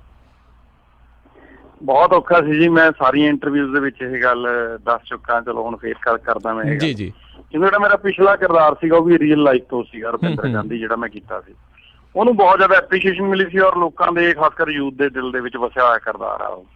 ਔਰ ਜ਼ਿਆਦਾਤਰ ਤਾਂ ਮੈਨੂੰ ਕਹਿੰਦੇ ਵੀ ਗਾਂਧੀ ਨੇ ਹੁਣ, ਕਿਉਂਕਿ ਉਹ ਕਿਰਦਾਰ ਇੰਨਾ ਕੁ ਪਸੰਦ ਕੀਤਾ ਗਿਆ। ਜੀ ਜੀ, ਹੁਣ ਜਦੋਂ ਮਿੰਟੂ ਬਾਈ ਜੀ ਦਾ ਕਿਰਦਾਰ ਆਇਆ ਸਾਹਮਣੇ, ਤਾਂ ਇੱਕ ਇਹੋ ਜਿਹਾ ਕਿਰਦਾਰ ਸਾਹਮਣੇ ਆਇਆ ਕਿ ਜਿਹੜੇ ਬੰਦੇ ਨੂੰ ਬਹੁਤ ਸਾਰੇ ਲੋਕ ਜਾਣਦੇ ਨੇ, ਔਰ ਜਿਹੜਾ ਅੱਜ ਕੱਲ੍ਹ ਸੋਸ਼ਲ ਮੀਡੀਆ ਤੇ ਵਿਚਰ ਰਿਹਾ, ਔਰ ਜਿਹਦੇ ਫੋਲੋਅਰਸ ਬਹੁਤ ਨੇ। ਸੋ ਹਰ ਇੱਕ ਚੀਜ਼ ਉਹਨਾਂ ਦੀ ਬੜੀ ਗੌਰ ਨਾਲ ਸੁਣੀ ਜਾਂਦੀ ਹੈ, ਔਰ ਕਿਸੇ ਵੀ ਟੌਪਿਕ ਤੇ ਗੱਲ ਕਰ ਲਓ, ਬਹੁਤ ਵਧੀਆ ਗੱਲ ਕਰਦੇ ਨੇ, ਬਹੁਤ ਨੌਲੇਜੇਬਲ ਪਰਸਨ ਨੇ। ਸੋ ਮੇਰੇ ਲਈ ਚੈਲੰਜ ਸੀਗਾ ਇਸ ਕਿਰਦਾਰ ਨੂੰ ਕਰਨਾ। ਉਸ ਲਈ ਫਿਰ ਮੈਂ ਮਿੰਟੂ ਬਾਈ ਜੀ ਦੀਆਂ ਜਿੰਨੀਆਂ ਇੰਟਰਵਿਊਜ਼ ਪਈਆਂ ਸੀਗੀਆਂ ਦੇ ਉੱਤੇ ਦੇਖੀਆਂ, ਕਿਤਾਬ ਪੜ੍ਹੀ, ਇਹਨਾਂ ਨਾਲ ਵੀ ਬਾਈ ਜੀ ਨਾਲ ਮੇਰੀ ਜਿੰਨੀਆਂ ਵੀ ਮੁਲਾਕਾਤਾਂ ਹੋਈਆਂ, ਤਾਂ ਮੈਂ ਉਹੀ ਪੁੱਛਦਾ ਹੁੰਦਾ ਸੀਗਾ ਕਿ ਇਹਨਾਂ ਤੋਂ ਪੁੱਛਦਾ ਹੁੰਦਾ ਸੀ ਕਿ ਇਸ ਹਾਲਾਤ 'ਚ ਤੁਸੀਂ ਕਿੱਦਾਂ ਸੀਗੇ, ਫਲਾਣੇ ਹਾਲਾਤ 'ਚ ਤੁਸੀਂ ਕਿੱਦਾਂ ਵਿਚਰਦੇ ਸੀ, ਉਦੋਂ ਤੁਹਾਨੂੰ ਕਿਵੇਂ ਮਹਿਸੂਸ ਹੁੰਦਾ ਸੀ, ਕਿਵੇਂ ਫੀਲ ਹੁੰਦਾ ਸੀ ਜੀ। ਤਾਂ ਮੇਰੇ ਲਈ ਸਿਰਫ ਜਦੋਂ ਮੈਂ ਸੈੱਟ ਤੇ ਜਾਂਦਾ ਸੀ ਤਾਂ ਮੇਰੇ ਦਿਮਾਗ 'ਚ ਇੱਕੋ ਚੀਜ਼ ਰਹਿੰਦੀ ਸੀ ਕਿ ਮਿੱਤਰਾ ਹੁਣ ਤੂੰ ਗਾਂਧੀ ਦੇ ਕਿਰਦਾਰ 'ਚੋਂ ਬਾਹਰ ਆ ਕੇ ਮਿੰਟੂ ਗੁਰਸਰੀਆ ਜੀ ਦਾ ਕਿਰਦਾਰ ਜਿਉਣਾ। ਔਰ ਮੈਂ ਯਾਦ ਰੱਖਦਾ ਸੀ ਕਿ ਅਸੀਂ ਥੀਏਟਰ ਵਾਲੇ ਜਿਹੜੇ ਲੋਕ ਹੁੰਦੇ, ਸਾਨੂੰ ਰਿਹਰਸਲ ਕਰਨ ਦੀ ਆਦਤ ਹੁੰਦੀ ਹੈ, ਔਰ ਮੈਂ ਪ੍ਰੋਪਰ ਇੱਕ ਸੀਨ ਦੀ ਰਿਹਰਸਲ ਕਰਕੇ ਜਾਂਦਾ ਹੁੰਦਾ ਸੀ। ਔਰ ਮੈਂ ਸਾਡੇ ਡਾਇਰੈਕਟਰ ਸਾਹਿਬ ਮਨਦੀਪ ਬੈਨੀਪਾਲ ਸਾਹਿਬ ਨੇ ਇੱਕ ਗੱਲ ਕਹੀ ਸੀ ਕਿ ਤੁਹਾਨੂੰ ਕਿਤੇ ਵੀ ਲੱਗੇ ਕਿ ਮੇਰੇ ਵਿੱਚ ਗਾਂਧੀ ਕਿਰਦਾਰ ਨਜ਼ਰ ਆਵੇ ਤਾਂ ਪਲੀਜ਼ ਮੈਨੂੰ ਟੋਕ ਦਿਓ, ਕਿਉਂਕਿ ਮੈਂ ਹੁਣ ਮਿੰਟੂ ਗੁਰਸਰੀਆ ਜੀਣਾ ਤੇ ਮੈਂ ਉਹਨਾਂ ਬਾਰੇ ਹੀ ਗੱਲ ਕਰਨੀ ਹੈ। ਉਹ ਜਿਹੀ ਮੈਂ ਦਿਖਣਾ ਚਾਹੁੰਦਾ, ਉਦਾਂ ਹੀ ਮੈਂ ਲੱਗਣਾ ਚਾਹੁੰਦਾ। ਤੇ ਜਿੰਨੀ ਕੁ ਕੋਸ਼ਿਸ਼ ਮੈਂ ਕਰ ਸਕਦਾ ਮੈਂ ਕੀਤੀ, ਔਰ ਸਭ ਤੋਂ ਵੱਡਾ ਅਵਾਰਡ ਮੈਂ ਤੁਹਾਨੂੰ ਦੱਸ ਦੇਣਾ ਮੇਰੇ ਲਈ ਕੀ ਆ ਜੀ। ਪਿਛਲੇ ਦਿਨ ਹੀ ਅਸੀਂ ਇਕੱਠੇ ਹੋਏ ਸੀਗੇ, ਮੈਂ ਤੇ ਮਿੰਟੂ ਬਾਈ ਜੀ, ਸਾਡੀਆਂ ਇੰਟਰਵਿਊ ਸੀਗੀਆਂ। ਬਾਈ ਜੀ ਨੇ ਕਿਹਾ ਕਿ ਉੱਥੇ ਨਾਲ ਦੇ ਦੋਸਤਾਂ ਮਿੱਤਰਾਂ ਨੇ ਕਿਹਾ ਕਿ ਦੇਵ ਹੂ ਤੇਰੇ ਵਰਗਾ ਲੱਗਦਾ, ਤੇਰੇ ਵਾਂਗੂ ਵਿਚਰਿਆ ਉਹ ਲੱਗਦਾ ਹੀ ਹੈ ਕਿ ਬਿਲਕੁਲ ਤੂੰ ਹੋਵੇਂ। ਤੇ ਮੈਂ ਬਾਈ ਜੀ ਨੂੰ ਕਿਹਾ ਕਿ ਮੈਨੂੰ ਸ਼ਾਇਦ ਕੋਈ ਚੈਨਲ ਅਵਾਰਡ ਦੇਵੇ ਨਾ ਦੇਵੇ, ਪਰ ਤੁਹਾਡੇ ਜਿਹੜੇ ਸ਼ਬਦ ਨੇ ਇਹ ਮੇਰੇ ਲਈ ਬਹੁਤ ਵੱਡਾ ਅਵਾਰਡ ਨੇ। ਬਹੁਤ ਵਧੀਆ ਜੀ। ਜੇ ਮਿੰਟੂ ਬਾਈ ਜੀ ਨੂੰ ਮੇਰਾ ਕਿਰਦਾਰ ਪਸੰਦ ਆ ਗਿਆ ਇਹਨਾਂ, ਤਾਂ ਮੈਨੂੰ ਲੱਗਦਾ ਕਿ ਮੈਂ ਥੋੜਾ ਬਹੁਤ ਸਫਲ ਹੋ ਗਿਆ। ਬਾਕੀ 10 ਅਗਸਤ ਨੂੰ ਤੁਸੀਂ ਸਾਰਿਆਂ ਨੇ ਹੁਣ ਦੱਸ ਹੀ ਦੇਣਾ। ਬਿਲਕੁਲ, ਨਹੀਂ ਬਿਲਕੁਲ ਜੀ, ਸਾਨੂੰ ਪੂਰੀ ਉਮੀਦ ਆ ਤੇ ਸਾਨੂੰ ਯਕੀਨ ਆ ਆਪਣੇ ਸਾਰੇ ਜਿਹੜੇ ਸਰੋਤੇ ਆ, ਜਿਹੜੇ ਦੂਰ ਨੇੜੇ ਵਿਦੇਸ਼ਾਂ ਦੇ ਵਿੱਚ ਵੀ ਵੱਸਦੇ ਨੇ, ਸੁਣਦੇ ਨੇ ਇਸ ਟਾਈਮ, ਤੁਹਾਨੂੰ ਵੀ ਸਾਰਿਆਂ ਨੂੰ ਵੀ ਜ਼ਰੂਰ ਇਸ ਮੂਵੀ ਨੂੰ ਜਿਹੜਾ ਆ ਫਿਲਮ ਨੂੰ ਕਾਮਯਾਬ ਕਰਨਗੇ, ਕਿਉਂਕਿ ਅਜਿਹੀਆਂ ਮੂਵੀਆਂ ਜੇ ਕਾਮਯਾਬ ਹੋਣਗੀਆਂ ਤਾਂ ਆਉਣ ਵਾਲੇ ਸਮੇਂ ਦੇ ਵਿੱਚ ਸਮਾਜ ਨੂੰ ਸਿੱਧੇ ਪਾਸੇ ਤੋਰਨ ਵਾਲੀਆਂ ਜਿਹੜੇ ਹੋਰ ਸਬਜੈਕਟਸ ਆ ਉਹਨਾਂ ਉੱਤੇ, ਵਿਸ਼ਿਆਂ ਉੱਤੇ ਜਿਹੜੀ ਗੱਲਬਾਤ ਆ ਉਹ ਹੋਵੇਗੀ। ਸੋ ਜਦੋਂ ਤੁਸੀਂ ਇਹ ਮੂਵੀ ਕਰ ਰਹੇ ਸੀ ਦੇਵ ਜੀ ਤੇ ਮਿੰਟੂ ਜੀ ਹੁਣਾਂ ਦੀ ਜਿਹੜੀ ਸਵੈ ਜੀਵਨੀ ਪੜ੍ਹ ਰਹੇ ਸੀ, ਕਿਹੜੀ ਜਿਹੜੀ ਇੱਕ ਗੱਲ ਆ ਜਿਹੜੀ ਕਹਿ ਲਓ ਵੀ ਬਹੁਤ ਜ਼ਿਆਦਾ ਤੁਹਾਡੇ ਦਿਲ ਦੇ ਉਹ ਕਰੀਬ ਰਹਿ ਗਈ, ਜਾਂ ਜਿਹੜੀ ਤੁਸੀਂ ਗੱਲ ਪੜ੍ਹ ਕੇ ਜਾਂ ਕਿਰਦਾਰ ਜਦੋਂ ਨਿਭਾਇਆ ਤੁਸੀਂ ਕਿਹਾ ਵੀ ਯਾਰ ਆਹ ਤਾਂ ਬੜੀ ਕਮਾਲ ਵਾਲੀ ਗੱਲ ਹੋ ਗਈ? ਕਮਾਲ ਵਾਲੀ ਗੱਲ ਤਾਂ ਖੈਰ ਮੈਂ ਨਹੀਂ ਕਹਿ ਸਕਦਾ, ਬਟ ਜਿਹੜਾ ਮੈਨੂੰ ਸਭ ਤੋਂ ਟੱਚੀ ਸੀਨ ਲੱਗੇ, ਜਿਨ੍ਹਾਂ ਨੇ ਮੈਨੂੰ ਵੀ ਇਮੋਸ਼ਨਲ ਕਰਤਾ, ਉਹ ਸੀਨ ਉਹ ਸੀਗੇ ਜਦੋਂ ਮਦਰ ਦਾ ਕਿਰਦਾਰ ਮੇਰੇ ਨੀਤਾ ਮੀਤ ਜੀ ਨਿਭਾ ਰਹੇ ਨੇ, ਕਿ ਜਿਨ੍ਹਾਂ ਹਾਲਾਤਾਂ ਦੇ ਵਿੱਚ ਅੱਜ ਕੋਈ ਵੀ ਮਾਂ ਹੈ ਜਿਹਦਾ ਪੁੱਤ ਅੱਜ ਨਸ਼ੇੜੀ ਹੈ, ਜਿਹੜਾ ਅੱਜ ਲੁੱਟਾਂ ਖੋਹਾਂ ਵੀ ਕਰਦਾ ਨਸ਼ੇ ਦੀ ਪੂਰਤੀ ਲਈ, ਘਰੋਂ ਵੀ ਚੋਰੀਆਂ ਕਰਕੇ ਲੈ ਜਾਂਦਾ, ਔਰ ਲੋਕ ਉਹਨੂੰ ਨਸ਼ੇੜੀ ਕਹਿੰਦੇ ਨੇ ਜਾਂ ਕਿਸੇ ਵੀ ਮਾੜੇ ਨਾਮ ਨਾਲ ਬੁਲਾਉਂਦੇ ਨੇ। ਮਾਂ ਤੋਂ ਬਰਦਾਸ਼ਤ ਨਹੀਂ ਹੁੰਦਾ, ਮਾਂ ਨੂੰ ਹਮੇਸ਼ਾ ਆਪਣਾ ਪੁੱਤ ਹੀਰੇ ਵਰਗਾ ਲੱਗਦਾ। ਸੋ ਕਈ ਨਸ਼ੇੜੀ ਪੁੱਤ ਇਹੋ ਜਿਹੇ ਵੀ ਨੇ ਜਿਨ੍ਹਾਂ ਨੇ, ਇੱਕ ਪਿੱਛੇ ਜੇ ਮੈਂ ਖਬਰ ਪੜ੍ਹੀ ਸੀ ਕਿ ਇੱਕ ਨਸ਼ੇ ਤੋਂ ਰੋਕਦੀ ਸੀ ਮਾਂ, ਪਰ ਨੇ ਆਪਣੀ ਮਾਂ ਦਾ ਹੀ ਕਤਲ ਕਰਤਾ। ਸੋ ਨਸ਼ੇ ਦੇ ਇੰਨੇ ਗੁਲਾਮ ਹੋ ਜਾਂਦੇ ਨੇ। ਮੇਰੇ ਲਈ ਉਹ ਜਿਹੜੇ ਸੀਨ ਸੀ ਨਾ ਮਾਂ ਨਾਲ, ਜਿਹੜੇ ਉਹ ਬਹੁਤ ਟੱਚੀ ਸੀਨ ਸੀਗੇ, ਕਿ ਕਿੱਦਾਂ ਮਾਂ ਆਪਣੇ ਪੁੱਤ ਦੀ ਕੇਅਰ ਕਰਨਾ ਚਾਹੁੰਦੀ ਹੈ, ਕਿੱਦਾਂ ਪਤਾ ਕਿ ਪੁੱਤ ਨਸ਼ੇੜੀ ਹੈ ਫਿਰ ਵੀ ਉਹਨੂੰ ਸੰਭਾਲਦੀ ਆ, ਸਮਝਾਉਂਦੀ ਆ, ਤੇ ਕਿੱਦਾਂ ਜਦੋਂ ਦੇਖਦੀ ਆ ਕਿ ਪੁੱਤ ਉਸ ਹਾਲਤ 'ਚ ਜਾ ਚੁੱਕਾ, ਬੈੱਡ ਤੇ ਪਿਆ, ਹਿੱਲ ਨਹੀਂ ਸਕਦਾ, ਪਰ ਉਹਨੂੰ ਨਸ਼ੇ ਦੀ ਤੋੜ ਲੱਗੀ ਹੋਈ ਆ। ਤੇ ਪੁੱਤ ਨੂੰ ਨਹੀਂ, ਉਦੋਂ ਨਸ਼ੇੜੀ ਨੂੰ ਰਿਸ਼ਤੇ ਨਹੀਂ ਯਾਦ ਰਹਿੰਦੇ, ਭੁੱਲ ਜਾਂਦਾ, ਤੇ ਉਹ ਆਪਣੀ ਮਾਂ ਨੂੰ ਵੀ ਕਹਿੰਦਾ ਕਿ ਮੈਨੂੰ ਨਹੀਂ ਪਤਾ, ਤੂੰ ਜਾ ਮੇਰੇ ਲਈ ਨਸ਼ਾ ਲੈ ਕੇ ਜਿੱਥੋਂ ਮਰਜ਼ੀ। ਔਰ ਮਾਂ ਜਾਂਦੀ ਹੈ ਗਲੀਆਂ 'ਚ ਨਸ਼ੇ ਮੰਗਦੀ ਆ ਪੁੱਤ ਲਈ ਦਰ ਜਾ ਕੇ। ਤਾਂ ਮੈਨੂੰ ਉਦੋਂ ਇਹ ਚੀਜ਼ ਦਾ ਅਹਿਸਾਸ ਹੋਇਆ ਕਿ ਜਿਹੜੀ ਮਿੰਟੂ ਬਾਈ ਜੀ ਦੇ ਮਦਰ ਨੇ, ਤੇ ਉਹਨਾਂ ਨੇ ਕਿੰਨਾ ਸੰਤਾਪ ਉਸ ਟਾਈਮ ਹੰਢਾਇਆ ਹੋਊਗਾ, ਔਰ ਕੀ ਹਾਲਾਤ ਹੋਣਗੇ ਉਸ ਟਾਈਮ ਇੱਕ ਮਾਂ ਤੇ, ਕੀ ਬੀਤੀ ਹੋਊਗੀ ਉਸ ਟਾਈਮ। ਤੇ ਅੱਜ ਜਦੋਂ ਮਿੰਟੂ ਬਾਈ ਜੀ ਉਸ ਚੀਜ਼ ਚੋਂ ਬਾਹਰ ਨਿਕਲ ਕੇ ਅੱਜ ਇੱਕ ਨਾਮ ਬਣੇ ਨੇ, ਤੇ ਇਹਨਾਂ ਦਾ ਜਿਹੜਾ ਅੱਲ ਸੀ ਉਹ ਵੀ ਲਾਹ ਦਿੱਤੀ ਹੈ, ਤੇ ਅੱਜ ਉਸ ਮਾਂ ਨੇ ਜਿਹੜਾ ਉਹ ਸੰਤਾਪ ਹੰਢਾਇਆ ਉਹ ਮੇਰੇ ਖਿਆਲ 'ਚ ਉਹ ਭੁੱਲ ਗਏ ਹੋਣੇ, ਬਿਲਕੁਲ ਭੁੱਲ ਗਏ ਹੋਣੇ, ਕਿਉਂਕਿ ਪੁੱਤ ਹੁਣ ਉਸ ਦਲਦਲ 'ਚੋਂ ਬਾਹਰ ਆ ਗਿਆ, ਤੇ ਅੱਜ ਉਹਨੇ ਖੁਸ਼ੀਆਂ ਦੇ ਜਿਹੜੇ ਖੇੜੇ ਨੇ ਚਾਰੇ ਪਾਸੇ ਸਿਰ ਦਿੱਤੇ। ਜੀ ਜੀ। ਸੋ ਮੇਰਾ ਸਲੂਟ ਆ ਉਸ ਮਾਂ ਨੂੰ ਵੀ ਤੇ ਮਿੰਟੂ ਬਾਈ ਨੂੰ ਵੀ। ਬਿਲਕੁਲ ਬਿਲਕੁਲ। ਤੇ ਉਹ ਜਿਹੜੇ ਸੀਨ ਸੀਗੇ ਉਹ ਵਾਕਈ ਹਿਲਾ ਦੇਣ ਵਾਲੇ ਸੀਨ ਸੀਗੇ। ਉਹ ਸੀਨ ਮੇਰੇ ਹਮੇਸ਼ਾ ਕਰੀਬ ਰਹਿਣਗੇ, ਮੈਂ ਕਦੇ ਨਹੀਂ ਭੁੱਲ ਸਕਦਾ ਉਹ ਸੀਨ। ਜਦੋਂ ਅਸੀਂ ਫਿਲਮਾਏ ਸੀ, ਉਹ ਜਦੋਂ ਫਿਲਮ ਦੇ ਵਿੱਚ ਵੀ ਆਉਣਗੇ ਤਾਂ ਮੈਨੂੰ ਲੱਗਦਾ ਕਿ ਲੋਕਾਂ ਨੂੰ ਬਹੁਤ ਇਮੋਸ਼ਨਲ ਕਰਨਗੇ ਉਹ ਵਾਲੇ ਸੀਨ। ਤੇ ਉਹ ਤੋਂ ਜਿਹੜੇ ਅੱਜ ਦੀ ਇਸ ਦਲਦਲ 'ਚ ਫਸੇ ਹੋਏ ਨੇ ਨੌਜਵਾਨ, ਤੋਂ ਇੱਕ ਸੇਧ ਵੀ ਲੈਣਗੇ, ਇੱਕ ਮੈਸੇਜ ਵੀ ਲੈਣਗੇ। ਬਿਲਕੁਲ ਬਿਲਕੁਲ। ਇਹ ਇੱਕ ਬਹੁਤ ਜਿਹੜੀ ਇੰਪੋਰਟੈਂਟ ਮੈਂ ਕਹੂੰਗਾ ਗੱਲ ਆ ਵੀ ਜਿਹੜੀ ਸੇਧ ਦੇ ਲਈ, ਕਿਉਂਕਿ ਜਿਹੜੀ ਮਿੰਟੂ ਹੁਣਾਂ ਦੀ ਸਵੈ ਜੀਵਨੀ ਹੈ ਦੇਖੋ ਸਾਰਿਆਂ ਦੇ ਸਾਹਮਣੇ ਸੀਗੀ, ਪਈ ਹੋਈ ਸੀ, ਪਰ ਕਿਉਂਕਿ ਜਿਹੜਾ ਅੱਜ ਕੱਲ੍ਹ ਦਾ ਜਿਹੜਾ ਇਹ ਜ਼ਮਾਨਾ ਆ, ਇਹ ਆਡੀਓ ਵੀਡੀਓ ਦੇ ਨਾਲ ਦੇਖ ਕੇ, ਸੁਣ ਕੇ, ਆਪ ਉਹ ਚੀਜ਼ਾਂ ਨੂੰ ਦੇਖ ਕੇ ਲੋਕਾਂ ਦੇ ਉੱਤੇ ਬਹੁਤ ਜ਼ਿਆਦਾ ਪ੍ਰਭਾਵ ਪੈਂਦਾ ਆ। ਚੰਗੀ ਚੀਜ਼ ਬਣਾਉਣੀ, ਚੰਗੀ ਚੀਜ਼ ਦਿਖਾਉਣੀ ਬਹੁਤ ਜਿਹੜੀ ਆ ਉਹ ਲਾਜ਼ਮੀ ਆ, ਬਹੁਤ ਚੰਗੀ ਗੱਲ ਆ, ਅਤੇ ਇਹ ਵੱਧ ਤੋਂ ਵੱਧ ਜਿਹੜੀ ਆ ਆਉਣੀ ਚਾਹੀਦੀ ਆ। ਸੋ ਸਰੋਤਿਆਂ ਨੂੰ ਫੇਰ ਦੱਸਦੇ ਜਾਵਾਂ, ਆਉਂਦੇ ਸ਼ੁੱਕਰਵਾਰ ਨੂੰ, ਅਗਲੇ ਜਿਹੜੇ ਪੂਰੇ 1 ਹਫ਼ਤੇ ਬਾਅਦ ਸਾਡੇ ਇੱਥੇ ਅਮਰੀਕਾ ਦੇ ਵਿੱਚ ਮੂਵੀ ਜਿਹੜੀ ਰਿਲੀਜ਼ ਹੋ ਜਾਣੀ ਆ, ਕੈਨੇਡਾ ਵਿੱਚ ਵੀ, ਆਸਟ੍ਰੇਲੀਆ 'ਚ ਵੀ, ਹੋਰ ਕਈ ਥਾਵਾਂ ਦੇ ਉੱਤੇ ਵਿਸ਼ਵ ਪੱਧਰ ਦੇ ਉੱਤੇ ਹੈਗੀ ਆ। ਬਾਕੀ ਜਿਹੜੇ ਪੰਜਾਬ ਵਾਲੇ ਹੈਗੇ ਆ ਉਹਨਾਂ ਨੂੰ ਵੀ ਪੁਰਜ਼ੋਰ ਬੇਨਤੀ ਆ ਵੀ ਵੱਧ ਤੋਂ ਵੱਧ ਮੂਵੀ ਜਿਹੜੀ ਇੱਦਾਂ ਦੇਖਣ ਜਾਓ। ਬਾਕੀ ਤੁਸੀਂ ਹਾਸੇ ਠੱਠੇ ਵਾਲੀਆਂ ਬਾਕੀ ਸਾਰੀਆਂ ਮੂਵੀਆਂ ਜਿਹੜੀਆਂ ਜ਼ਰੂਰ ਤੁਸੀਂ ਦੇਖਦੇ ਹੋ, ਸਮਾਜ ਨੂੰ ਸੇਧ ਦੇਣ ਵਾਲੀ ਇਹ ਮੂਵੀ ਆ, ਅਤੇ ਇਹ ਬਹੁਤ ਇੰਪੋਰਟੈਂਟ ਆ। ਅਤੇ ਮਿੰਟੂ ਜੀ, ਅੱਜ ਦੇ ਆਪਾਂ ਜੇ ਗੱਲ ਕਰੀਏ ਵੀ ਅੱਜ ਦੇ ਜਿਹੜੇ ਹਾਲਾਤ ਆ, ਜਿੱਦਾਂ ਦੇਵ ਹੁਣਾਂ ਨੇ ਵੀ ਕਿਹਾ ਵੀ ਬਹੁਤ ਜ਼ਿਆਦਾ ਪੰਜਾਬ ਜਿਹੜਾ ਨਸ਼ਿਆਂ ਦੇ ਵਿੱਚ ਗ੍ਰਸਤ ਆ, ਕਿਹੜੀ ਭਾਵਨਾ ਲੈ ਕੇ ਜਿਹੜੀ ਆ ਲੋਕ ਇਹ ਮੂਵੀ ਜਿਹੜੀ ਆ ਉਹ ਦੇਖਣ ਜਾਂਦੇ? ਦੇਖੋ ਕੋਈ ਜਿਹੜਾ ਇਸ ਤੋਂ ਸੇਧ ਲੈਣ ਦੇ ਲਈ, ਕੋਈ ਤੁਹਾਡੀ ਜੀਵਨੀ ਬਾਰੇ ਜਾਣਨ ਦੇ ਲਈ, ਕਈ ਕੁਛ ਜਿਹੜਾ ਆ ਤਰੀਕਿਆਂ ਦੇ ਨਾਲ ਜਿਹੜੇ ਲੋਕ ਉਹ ਦੇਖਣ ਜਿਹੜੇ ਉਹ ਜਾਣਗੇ, ਪਰ ਫਿਰ ਵੀ ਇੱਕ ਤੁਸੀਂ ਕਹੋ ਵੀ ਕਿਹੜਾ ਇੰਪੋਰਟੈਂਟ ਇਸ ਦੇ ਵਿੱਚ ਮੈਸੇਜ ਆ ਤੁਸੀਂ ਜਿਹੜੇ ਲੋਕਾਂ ਨੂੰ ਦਰਸਾਉਣਾ ਚਾਹੁੰਦੇ ਹੋ ਜਾਂ ਦਿਖਾਉਣਾ ਚਾਹੁੰਦੇ ਹੋ, ਵੀ ਤਾਂ ਜੋ ਲੋਕ, ਜਿੱਦਾਂ ਦੇਵ ਹੁਣਾਂ ਨੇ ਕਿਹਾ ਵੀ ਲੋਕ ਭੈੜੇ ਭੈੜੇ ਨਾਵਾਂ ਦੇ ਨਾਲ ਆਪਣੇ ਲਾਗੇ ਜਿਹੜਾ ਉਹ ਨਾ ਬੈਠਣ ਦੇਣ ਵਾਲੀਆਂ ਗੱਲਾਂ, ਵੀ ਸਮਾਜ ਤੋਂ ਪਰੇ ਕਰਨ ਵਾਲੀਆਂ ਗੱਲਾਂ ਜਿਹੜੀਆਂ ਕਰਦੇ, ਜਿਹੜਾ ਵੀ ਕੋਈ ਨਸ਼ੇ ਦਾ ਆਦੀ ਹੋ ਜਾਂਦਾ ਆ, ਕੀ ਕਿਸ ਤਰੀਕੇ ਦੇ ਨਾਲ ਉਹਨਾਂ ਲੋਕਾਂ ਦੇ ਮਨਾਂ ਉੱਤੇ ਪ੍ਰਭਾਵ ਪਾਉਣ ਦੀ ਵੀ ਕੋਸ਼ਿਸ਼ ਆ ਵੀ ਨਹੀਂ ਇਹ ਆਪਣੇ ਹੀ ਬੱਚੇ ਨੇ, ਇਹਨਾਂ ਨੂੰ ਆਪਾਂ ਕਿੱਦਾਂ ਮੁੱਖ ਧਾਰਾ 'ਚ ਲੈ ਕੇ ਆਉਣਾ? ਕਿੱਦਾਂ ਤੁਸੀਂ ਇਸ ਦੇ ਵਿੱਚ ਟਰਾਈ ਕੀਤਾ ਹੈ? ਦੇਖੋ, ਮੈਂ ਇਹ ਚੀਜ਼ ਜ਼ਰੂਰ ਮਹਿਸੂਸ ਕਰਦਾ ਕਿ ਜਿਨ੍ਹਾਂ ਲੋਕਾਂ ਨੇ ਕਿਤਾਬ ਪੜ੍ਹੀ ਆ ਉਹ ਤੇ ਇਹ ਵੇਖਣਗੇ ਕਿ ਕੀ ਕੁਛ ਰਹਿ ਗਿਆ, ਕੀ ਕੁਛ ਨਾਲ ਜੁੜਿਆ। ਪਰ ਬਹੁਤ ਸਾਰੇ ਲੋਕ ਇਸ ਤਰ੍ਹਾਂ ਦੇ ਆ ਜਿਹੜੇ ਮੈਨੂੰ ਨਹੀਂ ਜਾਣਦੇ, ਜਿਹੜੇ ਸਿਰਫ ਦੇਵ ਕਰੋੜ ਨੂੰ ਪਿਆਰ ਕਰਦੇ ਆ, ਜਾਂ ਜਿਹੜੀ ਡ੍ਰੀਮ ਰਿਐਲਿਟੀ ਟੀਮ ਆ ਉਹਨਾਂ ਦੀਆਂ ਫਿਲਮਾਂ ਨੂੰ ਪਿਆਰ ਕਰਦੇ ਆ, ਜਾਂ ਹੋਰ ਐਕਟਰ ਆ ਉਹਨਾਂ ਦੀ ਕਲਾ ਨੂੰ ਪਿਆਰ ਕਰਦੇ ਆ, ਉਹ ਇੱਕ ਫਿਲਮ ਵੇਖਣ ਜਾਣਗੇ। ਸੋ ਇਹ ਅਲੱਗ-ਅਲੱਗ ਵਰਗ ਹੋਏਗਾ ਦਰਸ਼ਕਾਂ ਦਾ। ਤਾਂ ਉਹਦੇ ਵਿੱਚ ਦੇਖੋ, ਮੈਂ ਅਪੀਲ ਕਰਦਾ ਆਪਣੇ ਤੌਰ ਤੇ, ਔਰ ਸਾਡੀ ਸਾਰੀ ਟੀਮ ਵੀ ਕਰਦੀ ਆ ਕਿ ਦੇਖੋ, ਇੰਟਰਟੇਨਮੈਂਟ ਤੋਂ ਬਿਨਾਂ ਤੁਸੀਂ ਫਿਲਮ ਨਹੀਂ ਦਿਖਾ ਸਕਦੇ। ਜੇ ਫਿਲਮ ਨਹੀਂ ਦਿਖਾ ਸਕਦੇ ਫਿਰ ਤੁਸੀਂ ਮੈਸੇਜ ਨਹੀਂ ਦੇ ਸਕਦੇ। ਤਾਂ ਇੰਟਰਟੇਨਮੈਂਟ ਇਸ ਫਿਲਮ ਦੇ ਵਿੱਚ ਹੈ, ਜਿਹੜਾ ਅਸਲੀ ਜ਼ਿੰਦਗੀ 'ਚ ਵੀ ਰਿਹਾ। ਅਸੀਂ ਬਹੁਤ ਹੱਸਦੇ ਸੀਗੇ, ਵੈਸੇ ਮੈਂ ਸ਼ਕਲੋਂ ਬੜਾ ਗੰਭੀਰ ਜਿਹਾ ਲੱਗਦਾ, ਪਰ ਬੜੀ ਜ਼ਿੰਦਗੀ 'ਚ ਕਮੇਡੀ ਹੁੰਦੀ ਸੀ ਸਾਡੇ ਕਮਰਿਆਂ ਦੇ ਵਿੱਚ ਸਦਾ ਹਾਸੇ ਠੱਠੇ ਗੂੰਜਦੇ ਰਹਿੰਦੇ ਸੀਗੇ। ਫਿਰ ਇਮੋਸ਼ਨਲ ਬਹੁਤ ਹੁੰਦੇ ਆ, ਨਸ਼ੇੜੀ, ਤੁਹਾਨੂੰ ਪਤਾ ਹੀ ਆ, ਲੁੱਟਾਂ ਮਾਰਾਂ, ਇਹ ਸਭ ਕੁਛ ਜ਼ਿੰਦਗੀ ਦਾ ਹਿੱਸਾ ਸੀ। ਕਈ ਜ਼ਿੰਦਗੀਆਂ ਜਿਹੜੀਆਂ ਇੱਕ ਜ਼ਿੰਦਗੀ ਦੇ ਨਾਲ ਚੱਲੀਆਂ, ਤਾਂ ਉਹਦੀ ਪਰਦੇ ਤੇ ਤੁਹਾਨੂੰ ਪਤਾ ਹੀ ਆ ਕਿ ਉਹ ਫਿਲਮਾਂਕਣ ਬਣਗੀ ਜਿਹੜੀ ਆ ਉਹ ਪੇਸ਼ ਹੋਣੀ ਆ। ਪਰ ਦੂਜੀ ਚੀਜ਼ ਇਹ ਆ ਕਿ ਜਿਹੜਾ ਦਰਸ਼ਕ ਵਰਗ ਜਾਂਦਾ, ਜਿਹੜਾ ਅਨਨੋਨ ਆ, ਜਿਹੜਾ ਮੈਨੂੰ ਵੀ ਨਹੀਂ ਜਾਣਦਾ, ਮੈਂ ਉਹਨੂੰ ਨਹੀਂ ਜਾਣਦਾ ਕਿ ਕੌਣ ਸ਼ਖਸ ਹੈ, ਉਹ ਸਿਰਫ ਫਿਲਮ ਵੇਖਣ ਜਾਂਦਾ। ਤਾਂ ਅਸੀਂ ਦੋਵਾਂ ਨੂੰ ਹੀ ਅਪੀਲ ਕਰ ਰਹੇ ਹਾਂ, ਮੰਨ ਲਓ ਜਿਹੜਾ ਜਾਣਦਾ, ਜਿਹੜਾ ਨਹੀਂ ਜਾਣਦਾ, ਕਿ ਠੀਕ ਆ ਕਿ ਇੰਟਰਟੇਨਮੈਂਟ ਲਓ, ਤੁਸੀਂ ਹੱਸੋ, ਨੱਚੋ, ਗਾਓ, ਜੋ ਵੀ ਹੈ ਉਸ ਫਿਲਮ ਦੇ ਵਿੱਚੋਂ ਪ੍ਰਾਪਤ ਕਰੋ। ਪਰ ਜੋ ਮੂਲ ਮੈਸੇਜ ਹੈ ਫਿਲਮ ਦਾ, ਜੋ ਅਸੀਂ ਕਹਿ ਦਿੰਦੇ ਨਾ ਕਿ ਤੱਤ ਸਾਰ ਆ ਕਰਨ ਦਾ, ਉਹ ਜਿਹੜਾ ਤੱਤ ਸਾਰ ਹੈ ਉਹ ਨਾ ਛੱਡੋ, ਤੱਤ ਸਾਰ ਲਵੋ। ਮੈਂ ਹਮੇਸ਼ਾ ਕਹਿੰਦਾ ਹੁੰਦਾ ਕਿ ਦੇਖੋ, ਇੱਕ ਛੁਰੀ ਜਿਹੜੀ ਆ ਉਹ ਡਾਕਟਰ ਦੇ ਹੱਥ ਹੁੰਦੀ ਆ, ਉਹਦੇ ਚੋਂ ਜ਼ਿੰਦਗੀ ਨਿਕਲਦੀ ਆਪਰੇਸ਼ਨ ਕਰਕੇ। ਇੱਕ ਛੁਰੀ ਕਾਤਲ ਦੇ ਹੱਥ ਹੁੰਦੀ, ਉਹੀ ਛੁਰੀ ਤਾਂ ਉਹ ਮਾਰੀਏ ਢਿੱਡ ਦੇ ਵਿੱਚ, ਉਹਦੇ ਚੋਂ ਮੌਤ ਨਿਕਲਦੀ ਆ ਜੇ ਉਹ ਕਾਤਲ ਦੇ ਹੱਥ ਆ ਜੂਗੀ। ਸੋ ਅਸੀਂ ਇਹੋ ਚਾਹੁੰਦੇ ਹਾਂ ਕਿ ਦੇਖੋ, ਜਿਹੜੇ ਖਾਸ ਤੌਰ ਤੇ ਨੌਜਵਾਨ ਆ ਉਹ ਜਦੋਂ ਫਿਲਮ ਦੇਖਣ, ਠੀਕ ਆ, ਕਿਉਂਕਿ ਹੁਣ ਮੈਨੂੰ ਦਾਤਨਾ ਵੇਚਦੇ ਨੂੰ ਤਾਂ ਵਿਖਾਇਆ ਨਹੀਂ ਜਾ ਸਕਦਾ, ਕਿਉਂਕਿ ਮੈਂ ਫਿਰ ਜ਼ਿੰਦਗੀ 'ਚ ਸਾਰਾ ਕੁਛ ਕੀਤਾ। ਤਾਂ ਪਰਦੇ ਤੇ ਵੀ ਉਹੀ ਧੂਮ ਧੜੱਕਾ ਜਿਹੜਾ ਹੋਊਗਾ, ਪਰ ਉਹਦੇ ਵਿੱਚ ਜਿਹੜੀ ਇਹ ਚੀਜ਼ ਦਿਖਾਈ ਹੋਊਗੀ ਕਿ ਹਸ਼ਰ ਕੀ ਹੁੰਦਾ ਇਹਨਾਂ ਚੀਜ਼ਾਂ ਦਾ, ਉਹ ਦੇਖੋ।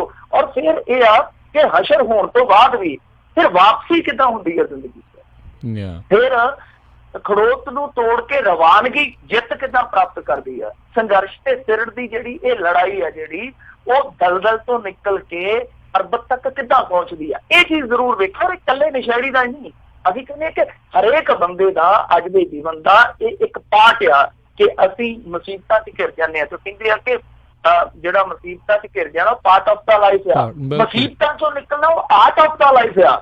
ਤਾਂ ਇਹ ਦੇਖੋ ਕਿ ਇਹ ਬੰਦਾ ਕਿਸ ਤਰ੍ਹਾਂ ਵਾਪਸ ਮੁੜਿਆ। ਤਾਂ ਜਿਹੜੀ ਕਲਾ ਉਹ ਤੁਸੀਂ ਵੀ ਨਾਲ ਪੱਲੇ ਬੰਨ ਕੇ ਜਾਇਓ ਕਿ ਜੇ ਕੱਲ ਨੂੰ ਕਿਸੇ ਮੁਸੀਬਤ ਪੈ ਜਾਂਦੀ ਹੈ ਤਾਂ ਅਸੀਂ ਕਿਸੇ ਵੇਲੇ ਦੀ ਵਾਪਸੀ ਜਿਹੜੀ ਉਹ ਕਰ ਸਕਦੇ ਹਾਂ। ਬਿਲਕੁਲ ਇਹ ਇੱਕ ਬਹੁਤ ਇੰਪੋਰਟੈਂਟ ਜਿਹੜਾ ਮੈਸੇਜ ਇਸ ਦੇ ਵਿੱਚ ਹੈਗਾ ਆ। ਸੋ ਦੇਵ ਖਰੋੜ ਹੋਣਾ ਨੇ ਬਿਲਕੁਲ ਜਿੰਨਾ ਇਹ ਟ੍ਰੇਲਰ ਆਇਆ ਆ 10 ਅਗਸਤ ਨੂੰ ਜਿਹੜੀ ਮੂਵੀ ਆਉਣੀ ਆ, ਜਿੱਦਾਂ ਦੇ ਮਿੰਟੂ ਹੋਣਾ ਦਾ ਸਟਾਈਲ ਰਿਹਾ ਉਸੇ ਤਰੀਕੇ ਦੇ ਨਾਲ ਜਿਹੜਾ ਕਿਰਦਾਰ ਨੂੰ ਜਿਹੜਾ ਉੱਦਾਂ ਉਹਨਾਂ ਨੇ ਢਾਲਿਆ, ਚਾਹੇ ਉਹ ਹੇਅਰ ਸਟਾਈਲ ਹੋਵੇ, ਚਾਹੇ ਬਾਅਦ ਦੇ ਵਿੱਚ ਜਰਨਲਿਸਟ ਤੱਕ ਦਾ ਜਿਹੜਾ ਇਹ ਸਫ਼ਰ ਹੋਵੇ। ਸੋ ਸਾਰਾ ਕੁਝ ਇਸ ਮੂਵੀ ਦੇ ਵਿੱਚ ਜਿਹੜੇ ਸਰੋਤਿਓ ਤੁਹਾਨੂੰ ਇਹ ਦੇਖਣ ਨੂੰ ਮਿਲੂਗਾ। ਸੋ ਵੱਧ ਚੜ੍ਹ ਕੇ ਤੁਸੀਂ ਇਸ ਮੂਵੀ ਦੀ ਹੌਸਲਾ ਅਫਜ਼ਾਈ ਕਰਨੀ ਹੈ, ਇਸ ਨੂੰ ਤੁਸੀਂ ਦੇਖਣ ਦੇ ਲਈ ਜਾਣਾ ਆ। 10 ਅਗਸਤ ਨੂੰ ਇਹ ਮੂਵੀ ਜਿਹੜੀ ਆ ਪੂਰੇ ਵਿਸ਼ਵ ਭਰ ਦੇ ਵਿੱਚ ਇਹ ਰਿਲੀਜ਼ ਹੋਣੀ ਆ।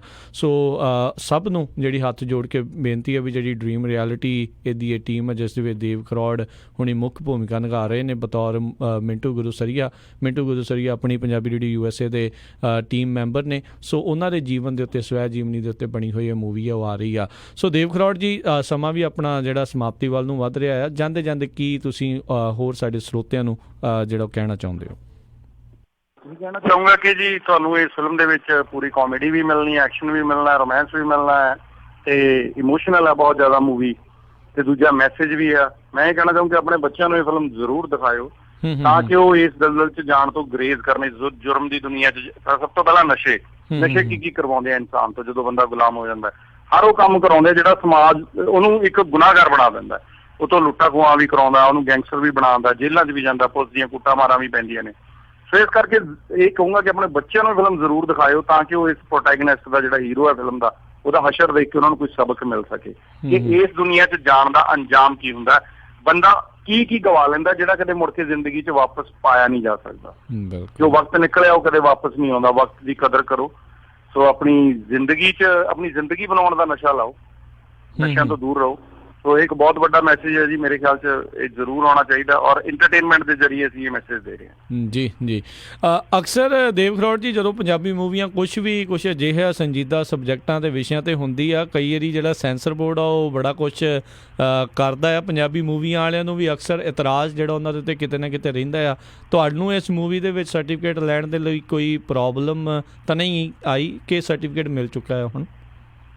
ਸਰਟੀਫਿਕੇਟ ਦਾ ਮੇਰੇ ਖਿਆਲ ਆਲਮੋਸਟ ਡਨ ਹੈ ਜੀ। ਕੋਈ ਇਦਾਂ ਦੀ ਪ੍ਰੋਬਲਮ ਨਹੀਂ ਹੈਗੀ, ਕੋਈ ਇਦਾਂ ਦੀ ਮੂਵੀ ਨਹੀਂ ਹੈਗੀ ਜਿਸ 'ਚ ਕੁਛ ਓਬਜੈਕਸ਼ਨਲ ਹੋਵੇ, ਬਲਕਿ ਇਹ ਤਾਂ ਸਮਾਜ ਨੂੰ ਸੇਧ ਦੇਣ ਵਾਲੀ ਫਿਲਮ ਹੈ। ਬਿਲਕੁਲ ਬਿਲਕੁਲ। ਸੋ ਇਹਦੇ ਵਿੱਚ ਸੈਂਸਰ ਦੀ ਮੈਨੂੰ ਨਹੀਂ ਲੱਗਦਾ ਕੋਈ ਰੁਕਾਵਟ ਪੈਣੀ ਹੈ ਜਾਂ ਪੈਣੀ ਚਾਹੀਦੀ ਹੈ। ਜੀ। ਇਹ ਇਹੋ ਜਿਹੀਆਂ ਮੂਵੀਆਂ ਤਾਂ ਮੇਰੇ ਖਿਆਲ 'ਚ ਸਮਾਜ ਦੇ ਵਿੱਚ ਉਹ ਵੀ ਐਪਰੀਸ਼ੀਏਟ ਕਰਦੇ ਆ ਕਿ ਇਦਾਂ ਦਾ ਸਿਨੇਮਾ ਜਿਹੜਾ ਆਉਣਾ ਚਾਹੀਦਾ। ਬਿਲਕੁਲ ਬਿਲਕੁਲ। ਇੱਕ ਜਿਹੜੀ ਡੈਫੀਨੇਟਲੀ ਗੱਲ ਆ, ਕਿਉਂਕਿ ਅਕਸਰ ਜਿਹੜੀ ਆਪਾਂ ਦੇਖਦੇ ਰਹੇ ਹਾਂ ਦੇਵ ਖਰੋੜ ਜੀ ਵੀ ਬੜੀ ਜਲਦੀ ਕੋਈ ਵੀ ਥੋੜ੍ਹੀ ਜਿਹੀ ਵੀ ਇੱਦਾਂ ਦੀ ਜਿਹੜੀ ਕੋਈ ਮੂਵੀ ਹੁੰਦੀ ਆ ਜਿਸ ਦੇ ਵਿੱਚ ਇੱਦਾਂ ਚੀਜ਼ ਦਿਖਾਈ ਜਾਂਦੀ ਆ, ਇਹ ਸਰਟੀਫਿਕੇਟ ਜਿਹੜਾ ਉਹ ਦੇ ਦਿੱਤਾ ਜਾਂਦਾ ਸਿਰਫ ਅਡਲਟ ਵਾਲਾ। ਜ਼ੋਰਾ ਜਿਹੜਾ 10 ਨੰਬਰੀਆ ਸੀਗਾ ਉਹ ਵੀ ਉਹਨਾਂ ਨੂੰ ਵੀ ਜਿਹੜੀ ਇਸ ਚੀਜ਼ ਦੀ ਇਹੀ ਸ਼ਿਕਾਇਤ ਜਿਹੜੀ ਉਸ ਟਾਈਮ ਦੇ ਉੱਤੇ ਰਹੀ ਸੀ।